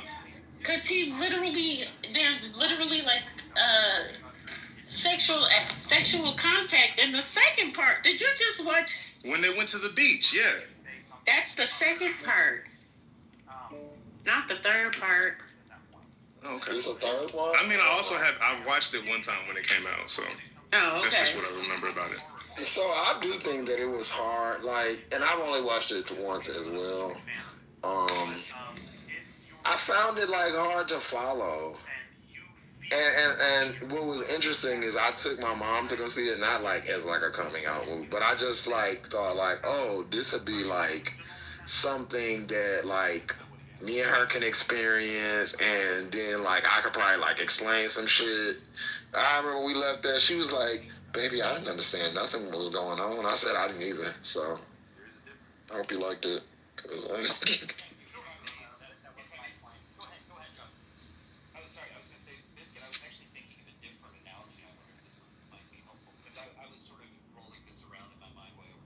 I like that they didn't make Mahershala's character a fucking idiot. You know, it's I feel like when you get character tropes in those type of movies, they tend to just lean into stereotypes with those type of people. What was the character trope? He was was he a stepfather? No, that wasn't his stepdad. I gotta watch the movie again. It was just wasn't he a figure? He was the neighborhood drug dealer. That's what I'm saying. Yeah, that's what I'm saying, Dr. AG. Like, they took that trope. You know, he was a nigga in the neighborhood, and they didn't make him. They made him caring and not the weird character in this type of situation. And he dealt with a lot of the situations that happen later in the movie, or like the beach scene, you know, when they go into the water and all that, like the little baptism scene. I think they like fleshed that out. If I'm remembering this movie right, but I'll stop talking because I probably need to watch it. You gotta see it again, because it's not really. I mean, yeah, you gotta. And maybe it's a movie like for a particular time, because the thing of the character, my reading of it was, it played on that notion. People always say how the kids in the community, like, they look up to the drug dealers, and the drug dealers are like the ones who lead the kids like astray, and they get them involved in the drug. Like, it was that kind of thing. And the whole issue of how that's a version of masculinity. And so the relationship between them is a play on that. So you gotta get that part. I had the humidity in my office destroyed my students' clay project. And I think that there's him being the drug dealer and not being like what, you know, like a necessarily a bad character. And I wouldn't say a father figure, but just kind of like treating him, like noticing what was going on with him, and then kind of like, you know, just like being around. I think that is, I can say from personal experience, that's a very prominent thing in like when you're like young, black, and gay, which I don't think people talk about a lot. And I will say I did appreciate that, because you do. And I guess if you probably straight young black boys too, but I don't know, because I ain't never been a straight young black boy. But it's a lot of people that'll try to, like, you know, take you under their wing. Sometimes the intention will be wrong, but I think that that's kind of what that represented, is like, there's always that figure. Even if you have a dad, you always gonna have like some man trying to swoop in and be like, "This is how you do it, son." Just, did you watch The Wire? Yeah, but it wasn't like that. Like, his thing was, it wasn't overtly, you know, I'm gonna, you know, save your life type thing. It wasn't overtly that. It somewhat turned into that, but it wasn't overtly that. Can we just have like a modern movie night where we watch modern black films sometime? Of course. That would be cool. Just, did you watch The Wire? I have not. Oh, I love The Wire. You know, I tried to watch it, and the acting surprisingly was just not what I needed it to be. Where? On The Wire. Well, I mean, part of the thing with The Wire is they had some people who were like professional actors, but some of those people, this was like their first acting. And they did it like that on purpose. Like, it wasn't supposed to feel, even though it was scripted, it wasn't supposed to feel scripted. Like, that's the thing with Barry Levinson. I think that's Barry Levinson, right? Because he also did, Barry Levinson? He also did Oz. I didn't know the same person yet. I liked Oz a lot. Yeah, I got the wrong thing. It's David Simon. He did Oz, and he had that TV show, Homicide: Life on the Streets, which was all about the Baltimore police. Like, that's the thing with him. That was like a weird The Wire spin-off, right? No, The Wire was first. I mean, Homicide was first. Oh, that's not what I'm thinking of. They did something after The Wire where they were police, and it was like almost all the same people. I'll have to look it up. I don't know. But no, Homicide was first. That was a TV show from the 90s. Okay, early 2000s. And it's called Homicide: Life on the Streets. And the David Simon guy, he either was a police officer or something like that.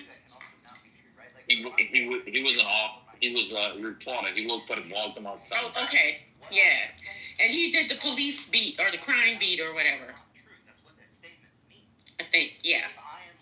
But yeah, it was supposed to feel, because even on the TV show Homicide, like the way it was shot, it had like all that sepia toning and stuff to give it this kind of gritty feel. But so what's the first movie y'all want to try to watch together? Dr. AG, since you do this, what do you think? So like, no, I'm gonna let people pick. I mean, there's a lot of Medeas to choose from. What? A black movie? I'm not doing none of them Tyler Perry. I'm not a movie fan. Absolutely not. Is it gotta be a black movie or any type? Gotta be a black movie. Okay,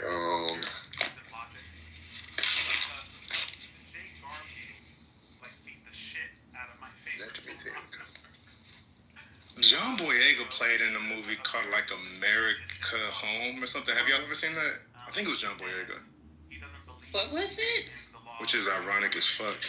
He was playing a character who like recently got released from jail, and it's like, God, the story was crazy as fuck. But it's basically like just this regular guy. He gets out, and he's trying to. It shows all of the difficulties of like somebody that came out of the system, and how shit just doesn't work.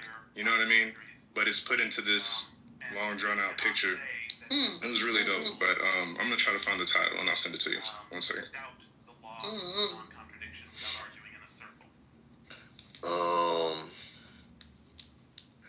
How about Life? Oh my God! I thought you were gonna talk about. I thought we were gonna do serious film. Life is kind of the reason I said Life is because it has. So what I was gonna say, let me tell you the other two I was gonna say, Doctor. What Life you talking about? The sci-fi movie? No, or Life that, Eddie and Martin Lawrence bullshit? Absolutely not. No. Life is a great movie. That actually, you saying that makes me want to do it more. So the other two I was thinking was Dead Presidents or Paid in Full. Now, Dead Presidents is an interesting. Both of those are good ones. Or Paid in Full. Paid in Full.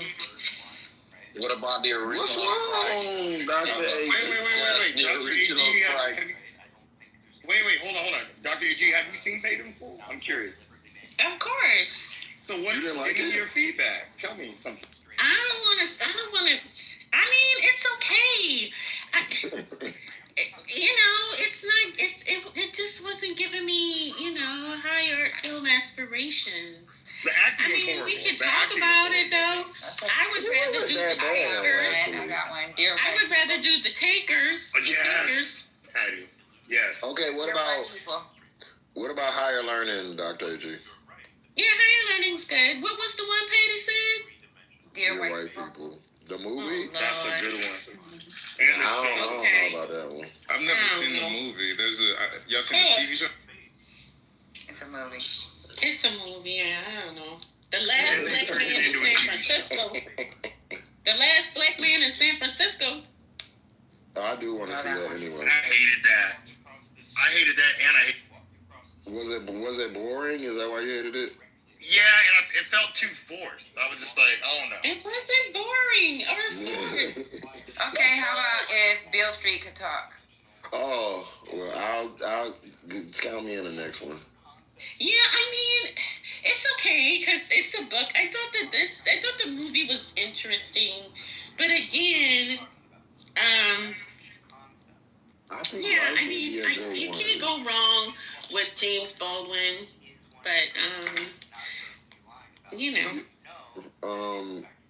I want you to watch Life again. It's Barry Jenkins again with the same cinematography, which didn't really work for this film. It needed to be, he needed 8mm a little bit. I don't know.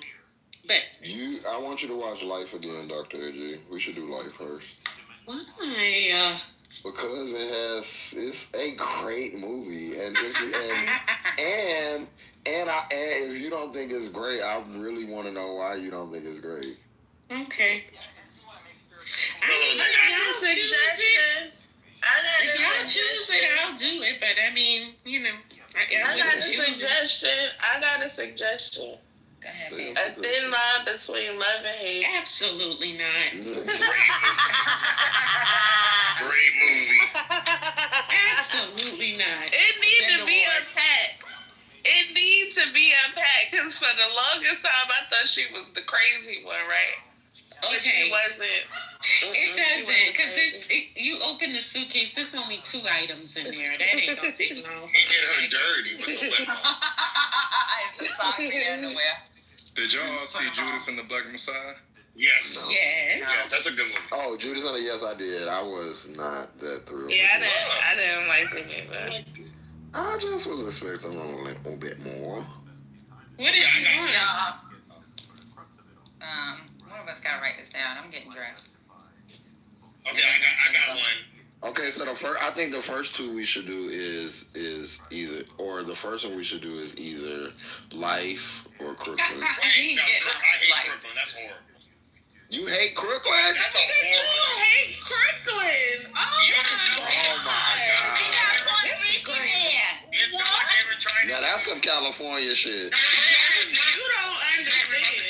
You don't get it. You know what it felt like? I'm about to make y'all more mad. It felt like they were trying to do an East Coast version of a Cali movie. That's what it felt like. That's what it felt like. I'm about to let Dr. Edgy loose on you. That's insane, Brian. That movie's horrible. Brian, there is nothing. Dr. Edgy is over there transforming like the Powerpuff Girls. There is no Cali movie even next door to Crooklyn. Menace to Society? Absolutely not. Serious?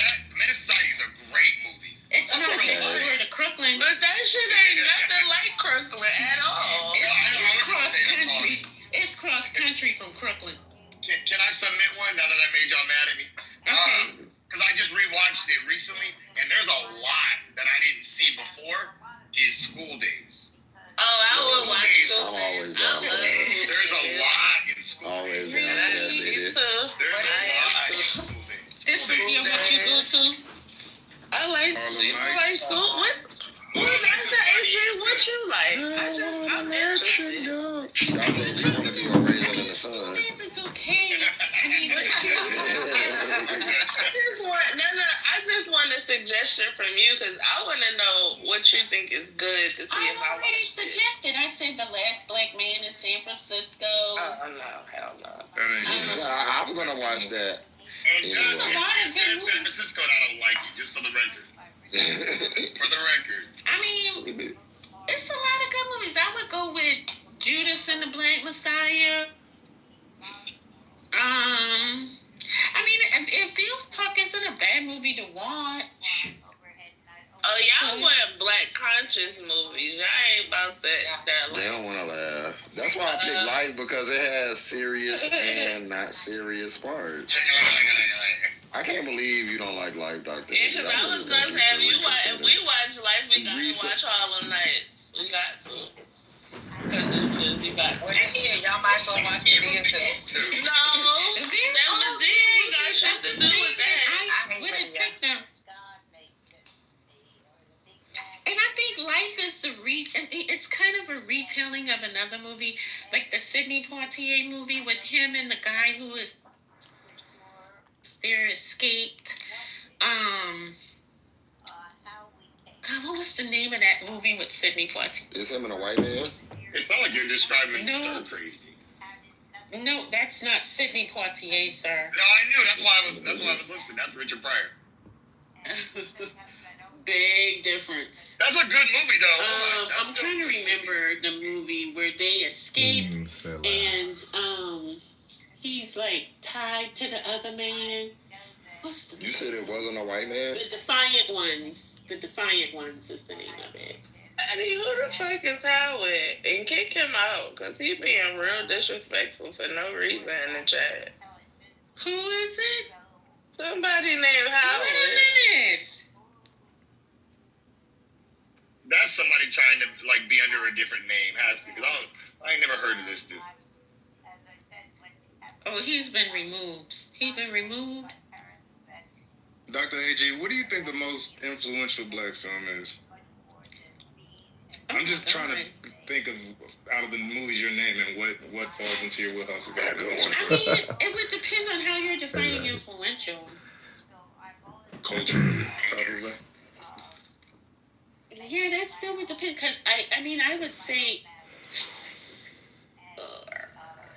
you mean influential for filmmakers or influential for people watching the film? Please, not The Color Purple. Please. I think the film watcher, because if we're talking about for filmmakers, there's a bunch of them. But damn, I think I watch The Color Purple at least once a year. No Roots, no Color Purple. Yeah, none. I got it. Lady Sings the Blues. Lady Sings the Blues is bad. You think it was influential for film watchers? Oh, no. You can answer that. I don't know that one. I was searching for the movie to watch. Sorry.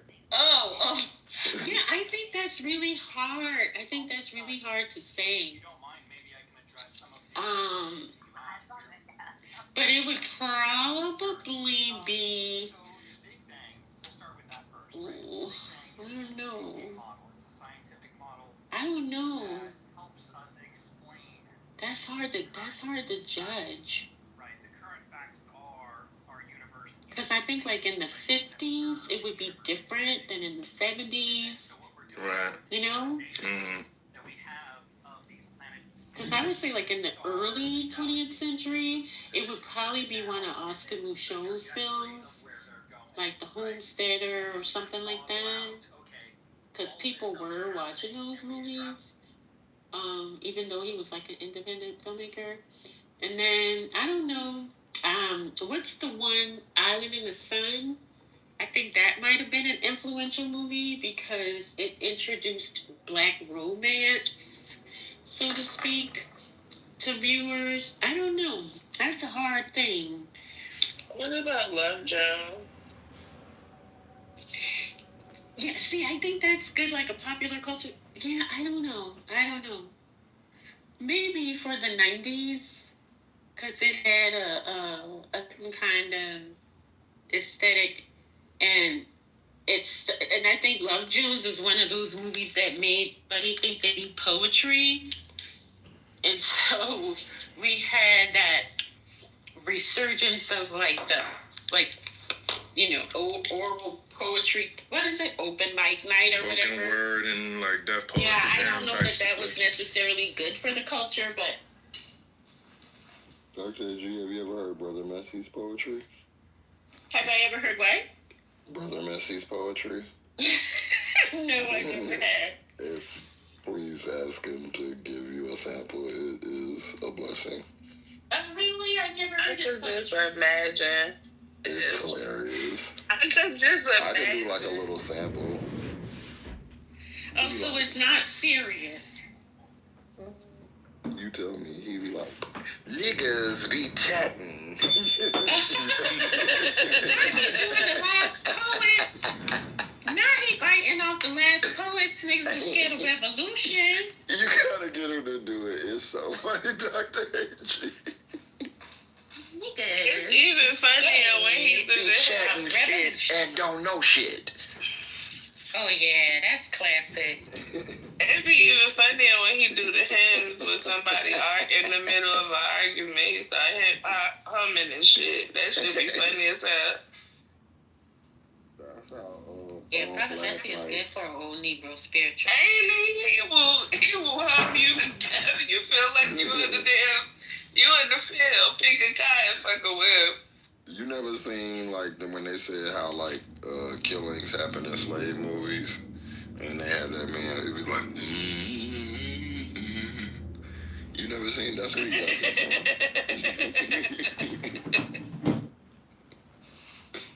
I told him that night that Ashton was on here cursing whatchamacallit out. If he would have came with the hymns, that shit would have been grade A funny. We would have had to record that shit. Ashton probably would have fried him too. He was on a rampage, baby.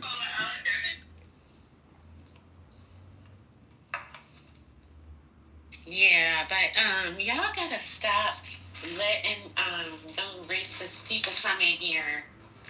I guess that's something I need to work on because I don't understand the benefit. And I don't see anything that comes of that. So, maybe I gotta work on it.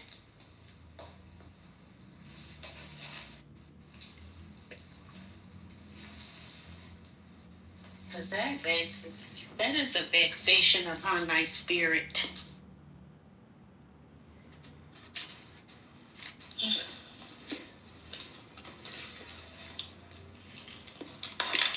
All right, let's see. Pencils. Yeah, y'all use pencils. Y'all use mechanical pencils, huh? I press too hard for mechanical pencils.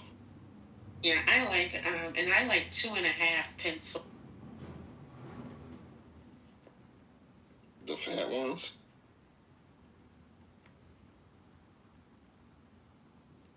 Number 2 pencils are too soft. People can't write with pencils anymore, though. Have you ever seen like a kid try to write with a pencil? No. Like a regular pencil? Yeah, I use cursive, so.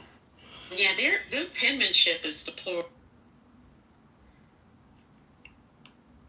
Bima, welcome to In the Muff. You made it back. You're a survivor. I told my students. You're all that's left of In the Muff, Bima. So one of them said, oh, okay.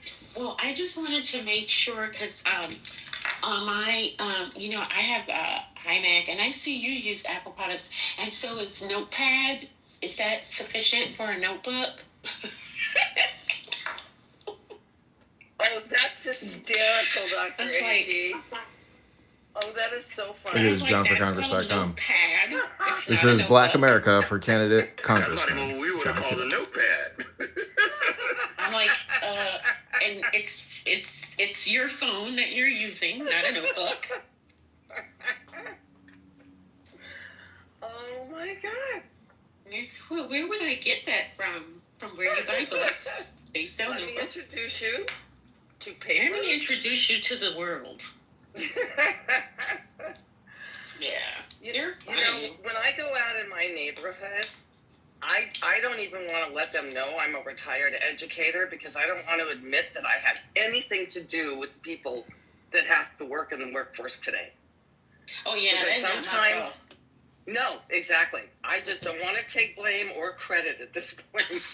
Oh no, I take all the credit because I tell them I build success from the ground up, and I have the evidence to show for the students whose lives I have touched. So, and I tell them on the regular, I'm like, look, you can't go out here in the world and be saying, you took a class with me and doing stupid shit. Because I have a reputation to protect, and you're not going to have me out here in these streets sideways. So, from this point on,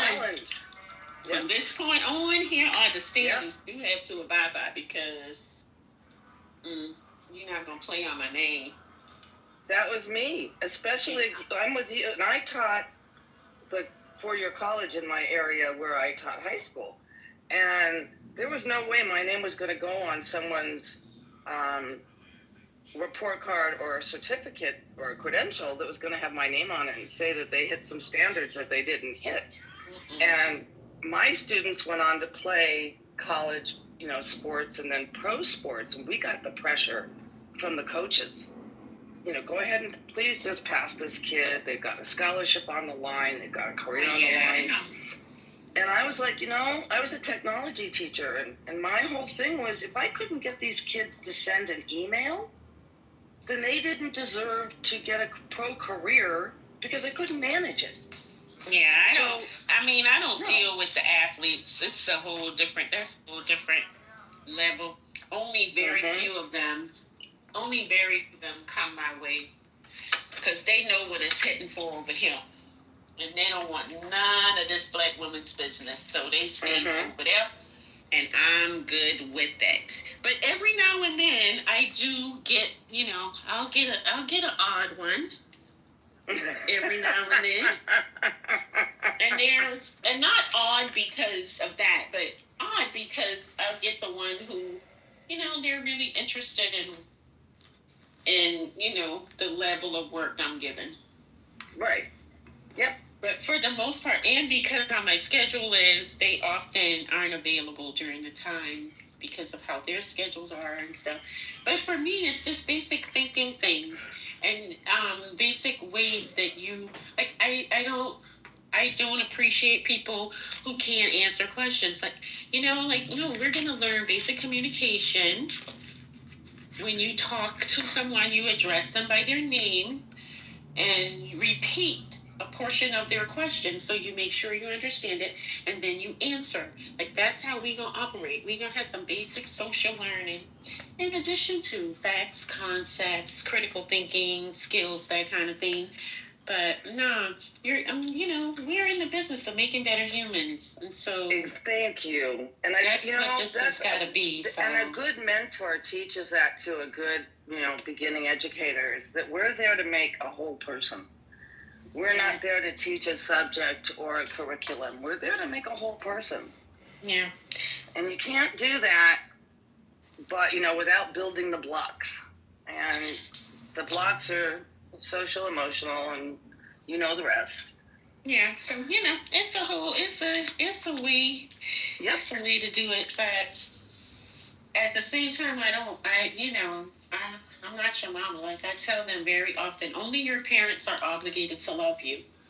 That's not my job. I'm not in the love business. So if you're looking for love, my place is the Ross. I'm not doing all that.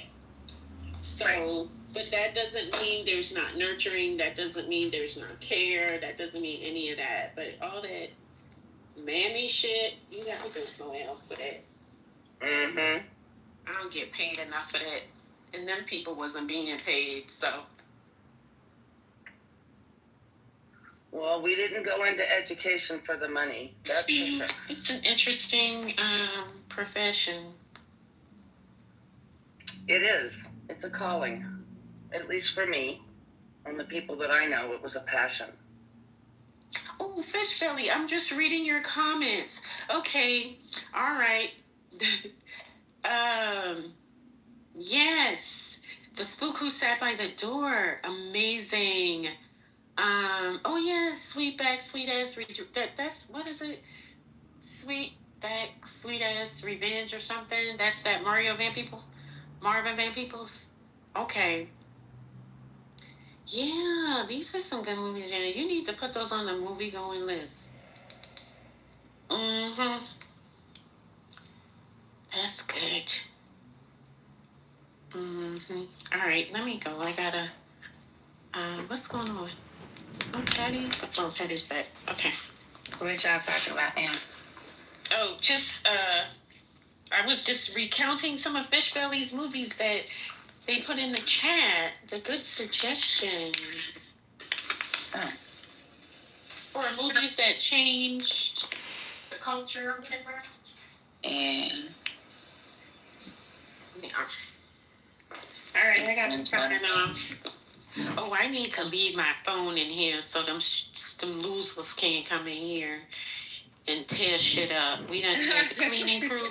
We done had the cleaning crew come in and clean up. We can't let them back in here tear shit up. That's what I'm gonna have to do, cause they play too much. Yup, I'm actually with my phone, so they can't break through the door. But y'all be sleeping. They filed charges against the guy that killed the 11-year-old. Identified as Farhad N, is accused of 2 charges of murder and 44 charges of attempted murder for a car race during a trade union demonstration in Munich in February this year, 2025. The attack killed a 37-year-old woman and her 12-year-old daughter, while injuring 44 others, with prosecutors stating Farhad's motive was his... For real, like, be careful, because you never know, like, who's there. Who's Muzamil? Hey, Shekel-wise, you know, I might not be Sam Rosen, but I can be a definitive substitute for you, my darling. Oh my God, darling, when are you gonna? Or I was gonna say, when are you gonna ship me over to Chicago? Fly right now. Look up your flights, my love. Oh yes, I will. We will definitely do this. John Kitover. Love bomb. You're my mojo love bomb. Super positive vibrations. That's right. You know this guy's running for office next to where I live? Like, this guy, this is the politician. This is my local politician, Mojo. John Kitover. That's right. Really? We are rising to power. And Shekel-wise, when you come here and make it big for me, we'll raise up the sail on the mast of my massive sailboat. You have to marry me. The only thing is that you have to marry me. That's it. Yes, I'll marry you with love, Mojo. No, if I don't have a ring on my finger, I don't want it. Yeah, we got a diamond ring for you over here, baby. Just make it to Chicago. We got a beautiful ring. I want your heart. You can have my heart and a 2-carat diamond, my love. You say it's dangerous to be here, but I am the danger. But you have to be careful. I'm being serious. You don't know, like, you know how people don't play with their heart, man. Crazy. Don't play with her heart. Don't play with her heart. For real. Listen, my love. I know you miss Sam Rosen, but as I said, I can be a Jewish substitute for you, but I'm not really Jewish because my mother is not a Jew. So that makes me not Jewish. I'm goy. You're a crypto Jew. I'm a goy to these Jews, my love. Travis goy. I'm a Michelin according to the Nazi Germans, not according to Jews, you schmuck. Oh gosh. Never mind. I heard Jews call you guys that. I've never. No, I brought it up because Jews don't even know German history and how they fucked over all these Michelin. Well, I have a question for you, Mojo. Are you considering converting? To what, Christianity? No, Judaism. No, I'm a baptized Christian. Oh, really? Yeah, I got baptized by a black man at the pool in the YMCA in Evanston. He's not serious. I can't take it. In Evanston? He's so funny. Yeah, I picked up the Bible. I picked up the Bible and it said, if you want to get to heaven, you got to get baptized. I was like, well, let's get that check marked.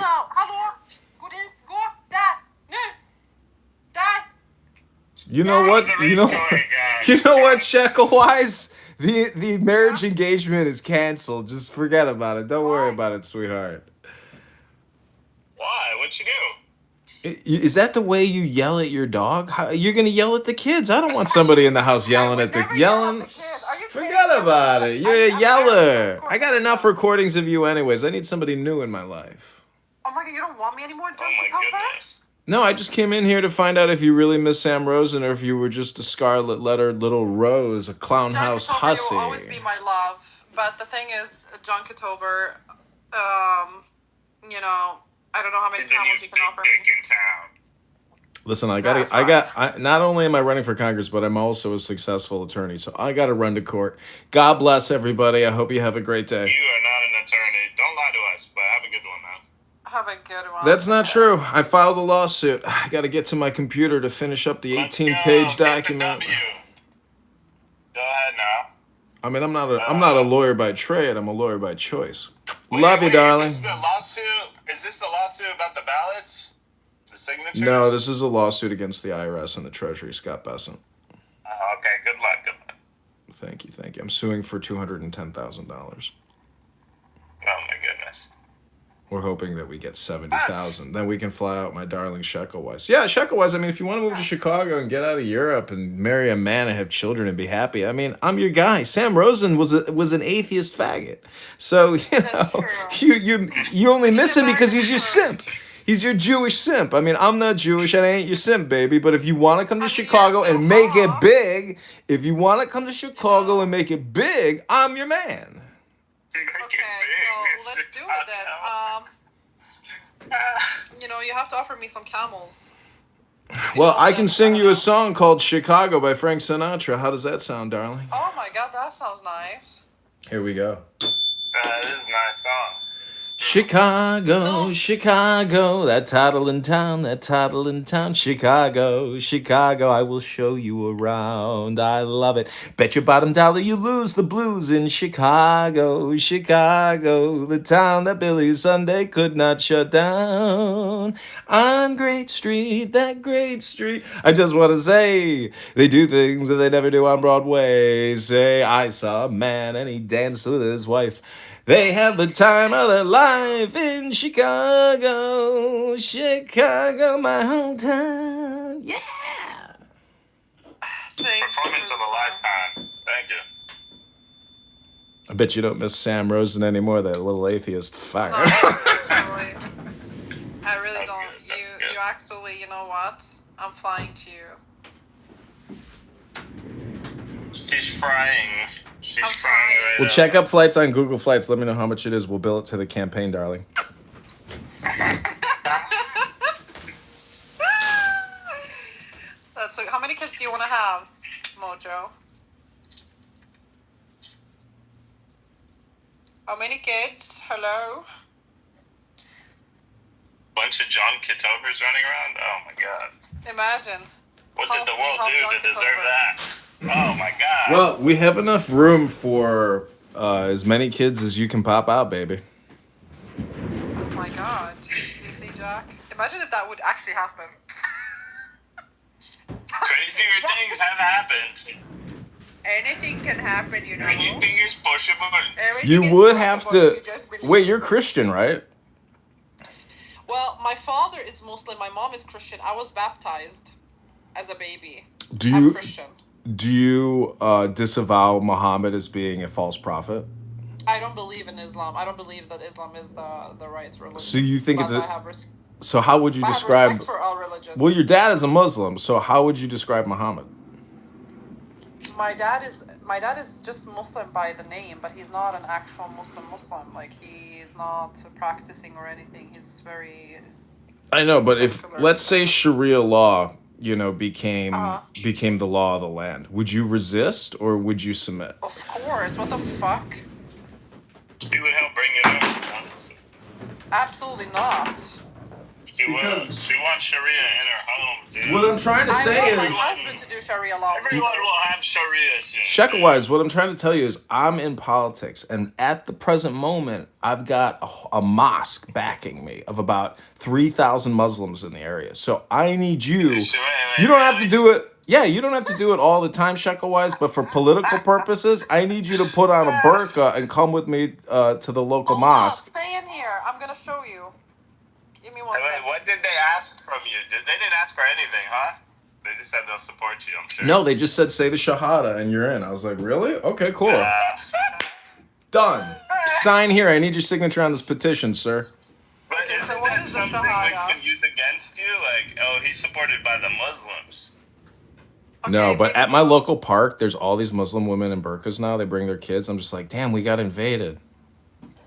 Yeah. So look now, Mojo. What do you think about this? Let's see. Is this good enough? Let's see. Yeah, that's good.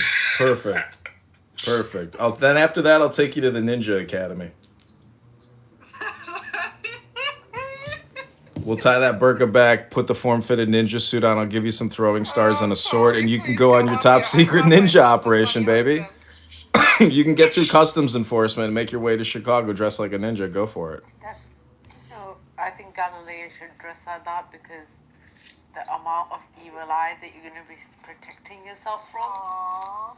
No, what it's saying is, see, most people don't understand Islam, and therefore I think that's liberating. I think that what she's wearing is a very liberating thing. I wish I could just go out of the house wearing now. No, what it's... Even covering your face?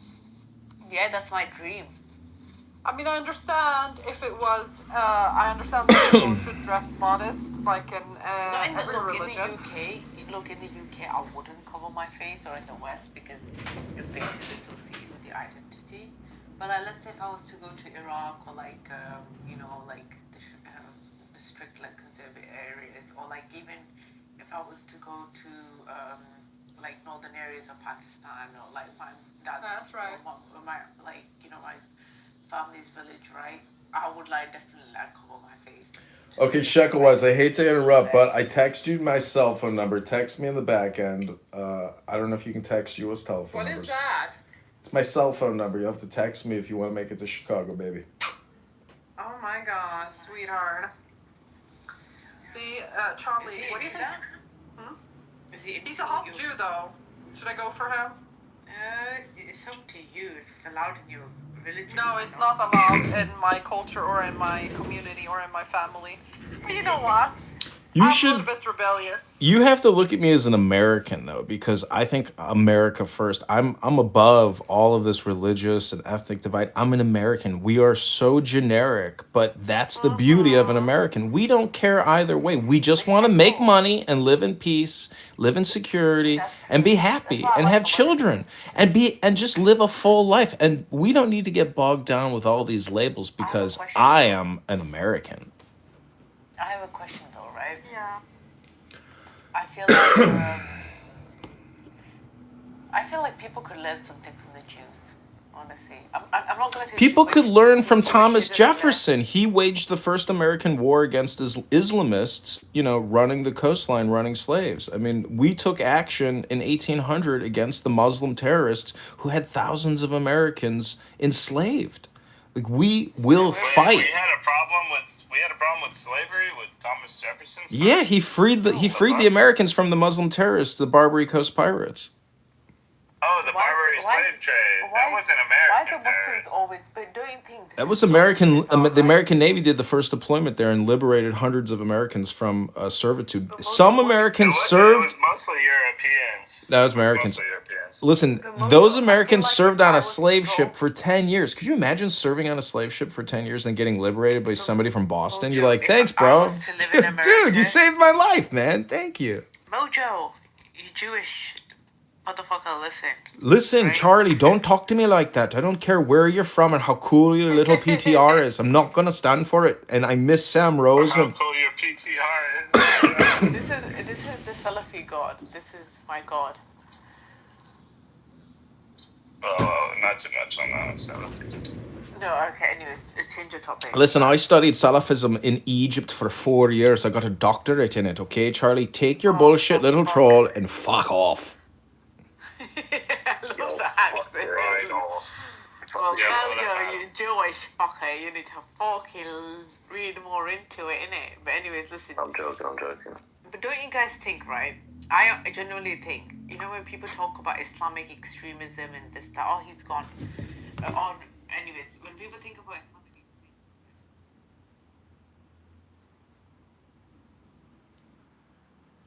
it's definitely something, and most of the people in our country are of some form of, theology, mostly Christianity. It seems to be the dominant one, right?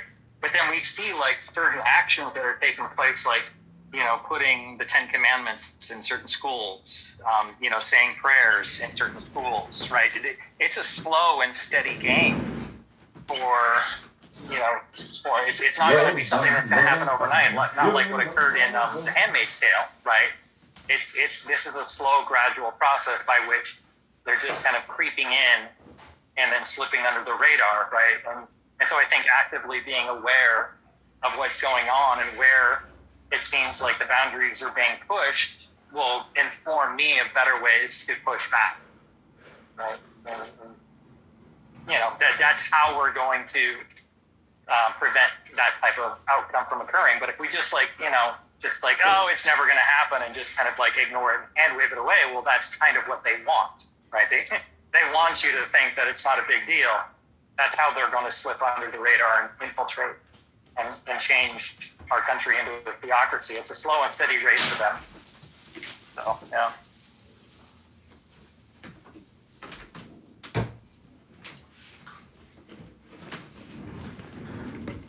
Shawnito, let me ask you a question.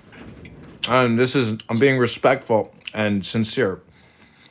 Do you think coming on this app and repeating your positions, I'm not saying you do this, but I'm saying, do you think that there's a better way to communicate your positions? Like, how do you do and communication analysis to optimize your communication and time here.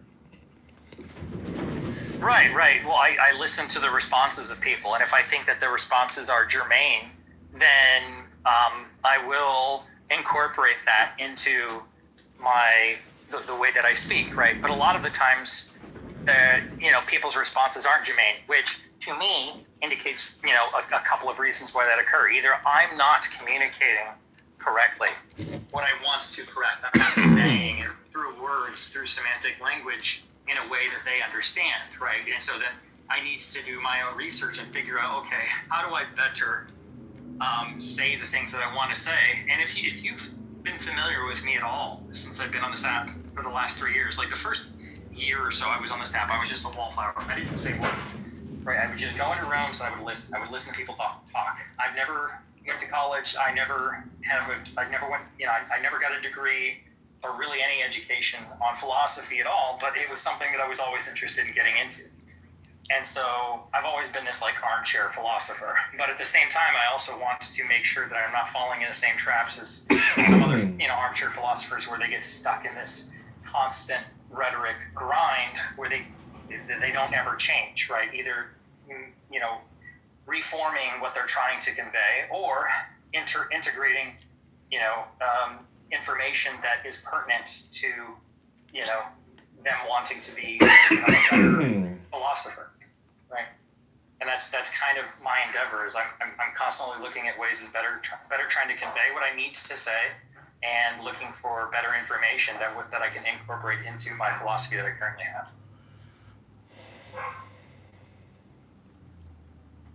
Hey, Shanito, are you guys aware that you're being streamed live by this Mojo? He's got a YouTube channel and he's streaming this. Yeah, we know about John. We've known I've known about him for the last 3 years. I have about 20 of his accounts blocked.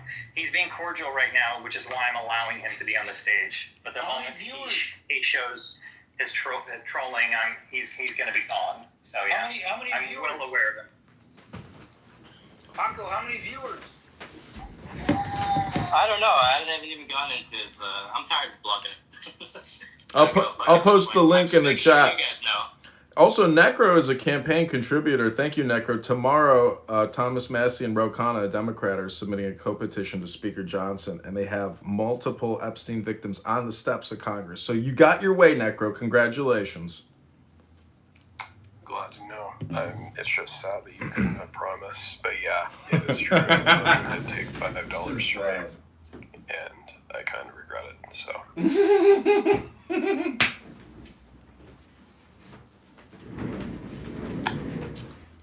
Anyways, don't regret it. Yeah. If you want more in life, you got to give. That's the secret to prosperity giving. Thank you, Necro. Learn from your mistakes, is all I say. Anyways, Sean, it's interesting, Sean. It's like, you express like concerns. Like one of the things really I find issues in the Republican Party, not that we disagree on political issues or things like that, is my concern with the Republican Party. It's just that they seem to be against directly what the Constitution, says really when they want to impose Christian, nationalism. But I mean, Christine brought up earlier though on the Valley wealth, from what I remember. I have more concern with that being what affects the country than Christian.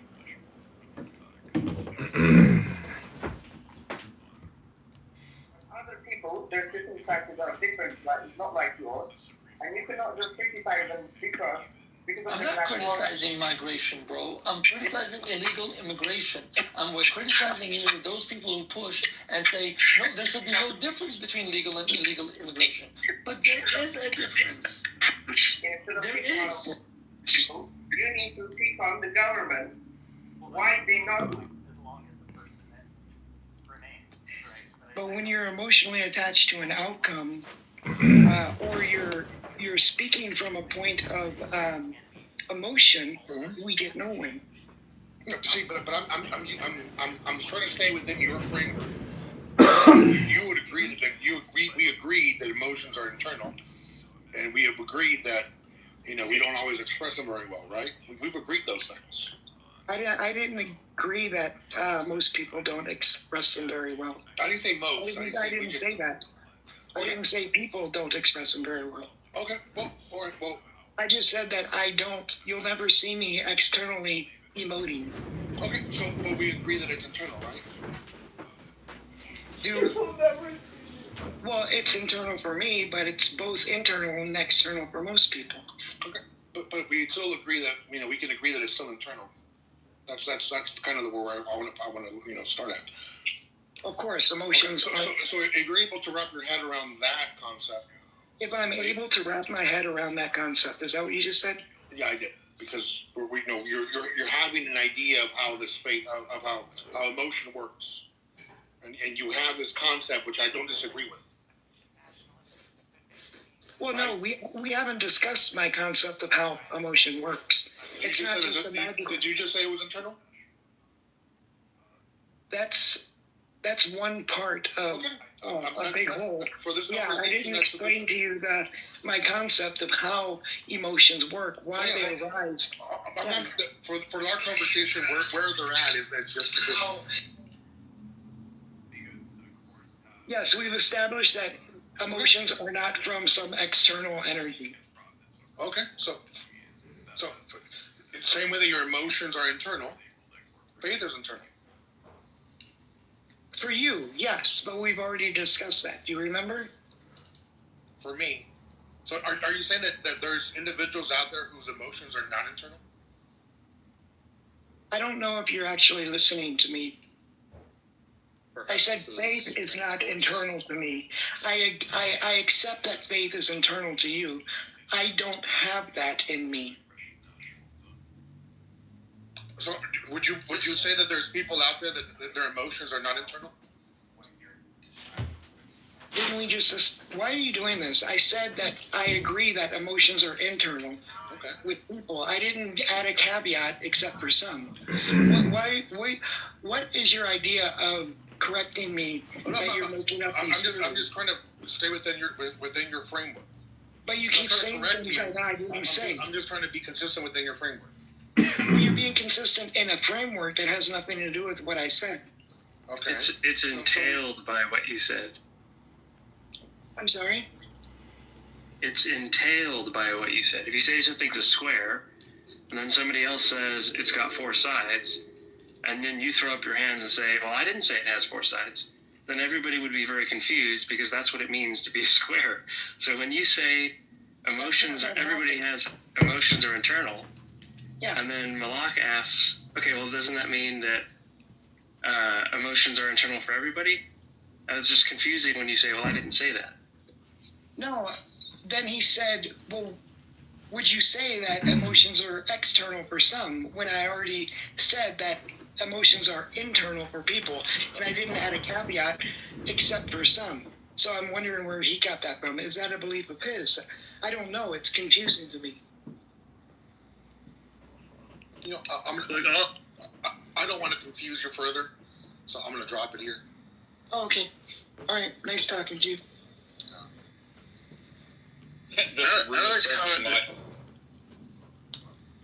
I just saw James said this room is live on YouTube. Is somebody streaming this? I'm not. But hey, here's wait. Where did you see it live on YouTube? I don't. Yeah, James says this room is currently live on YouTube. We had John Kitover? Oh, okay. Yeah, so Jimmy is the king of autism. So if you have questions about autism, definitely ask Jimmy. Seriously. But no,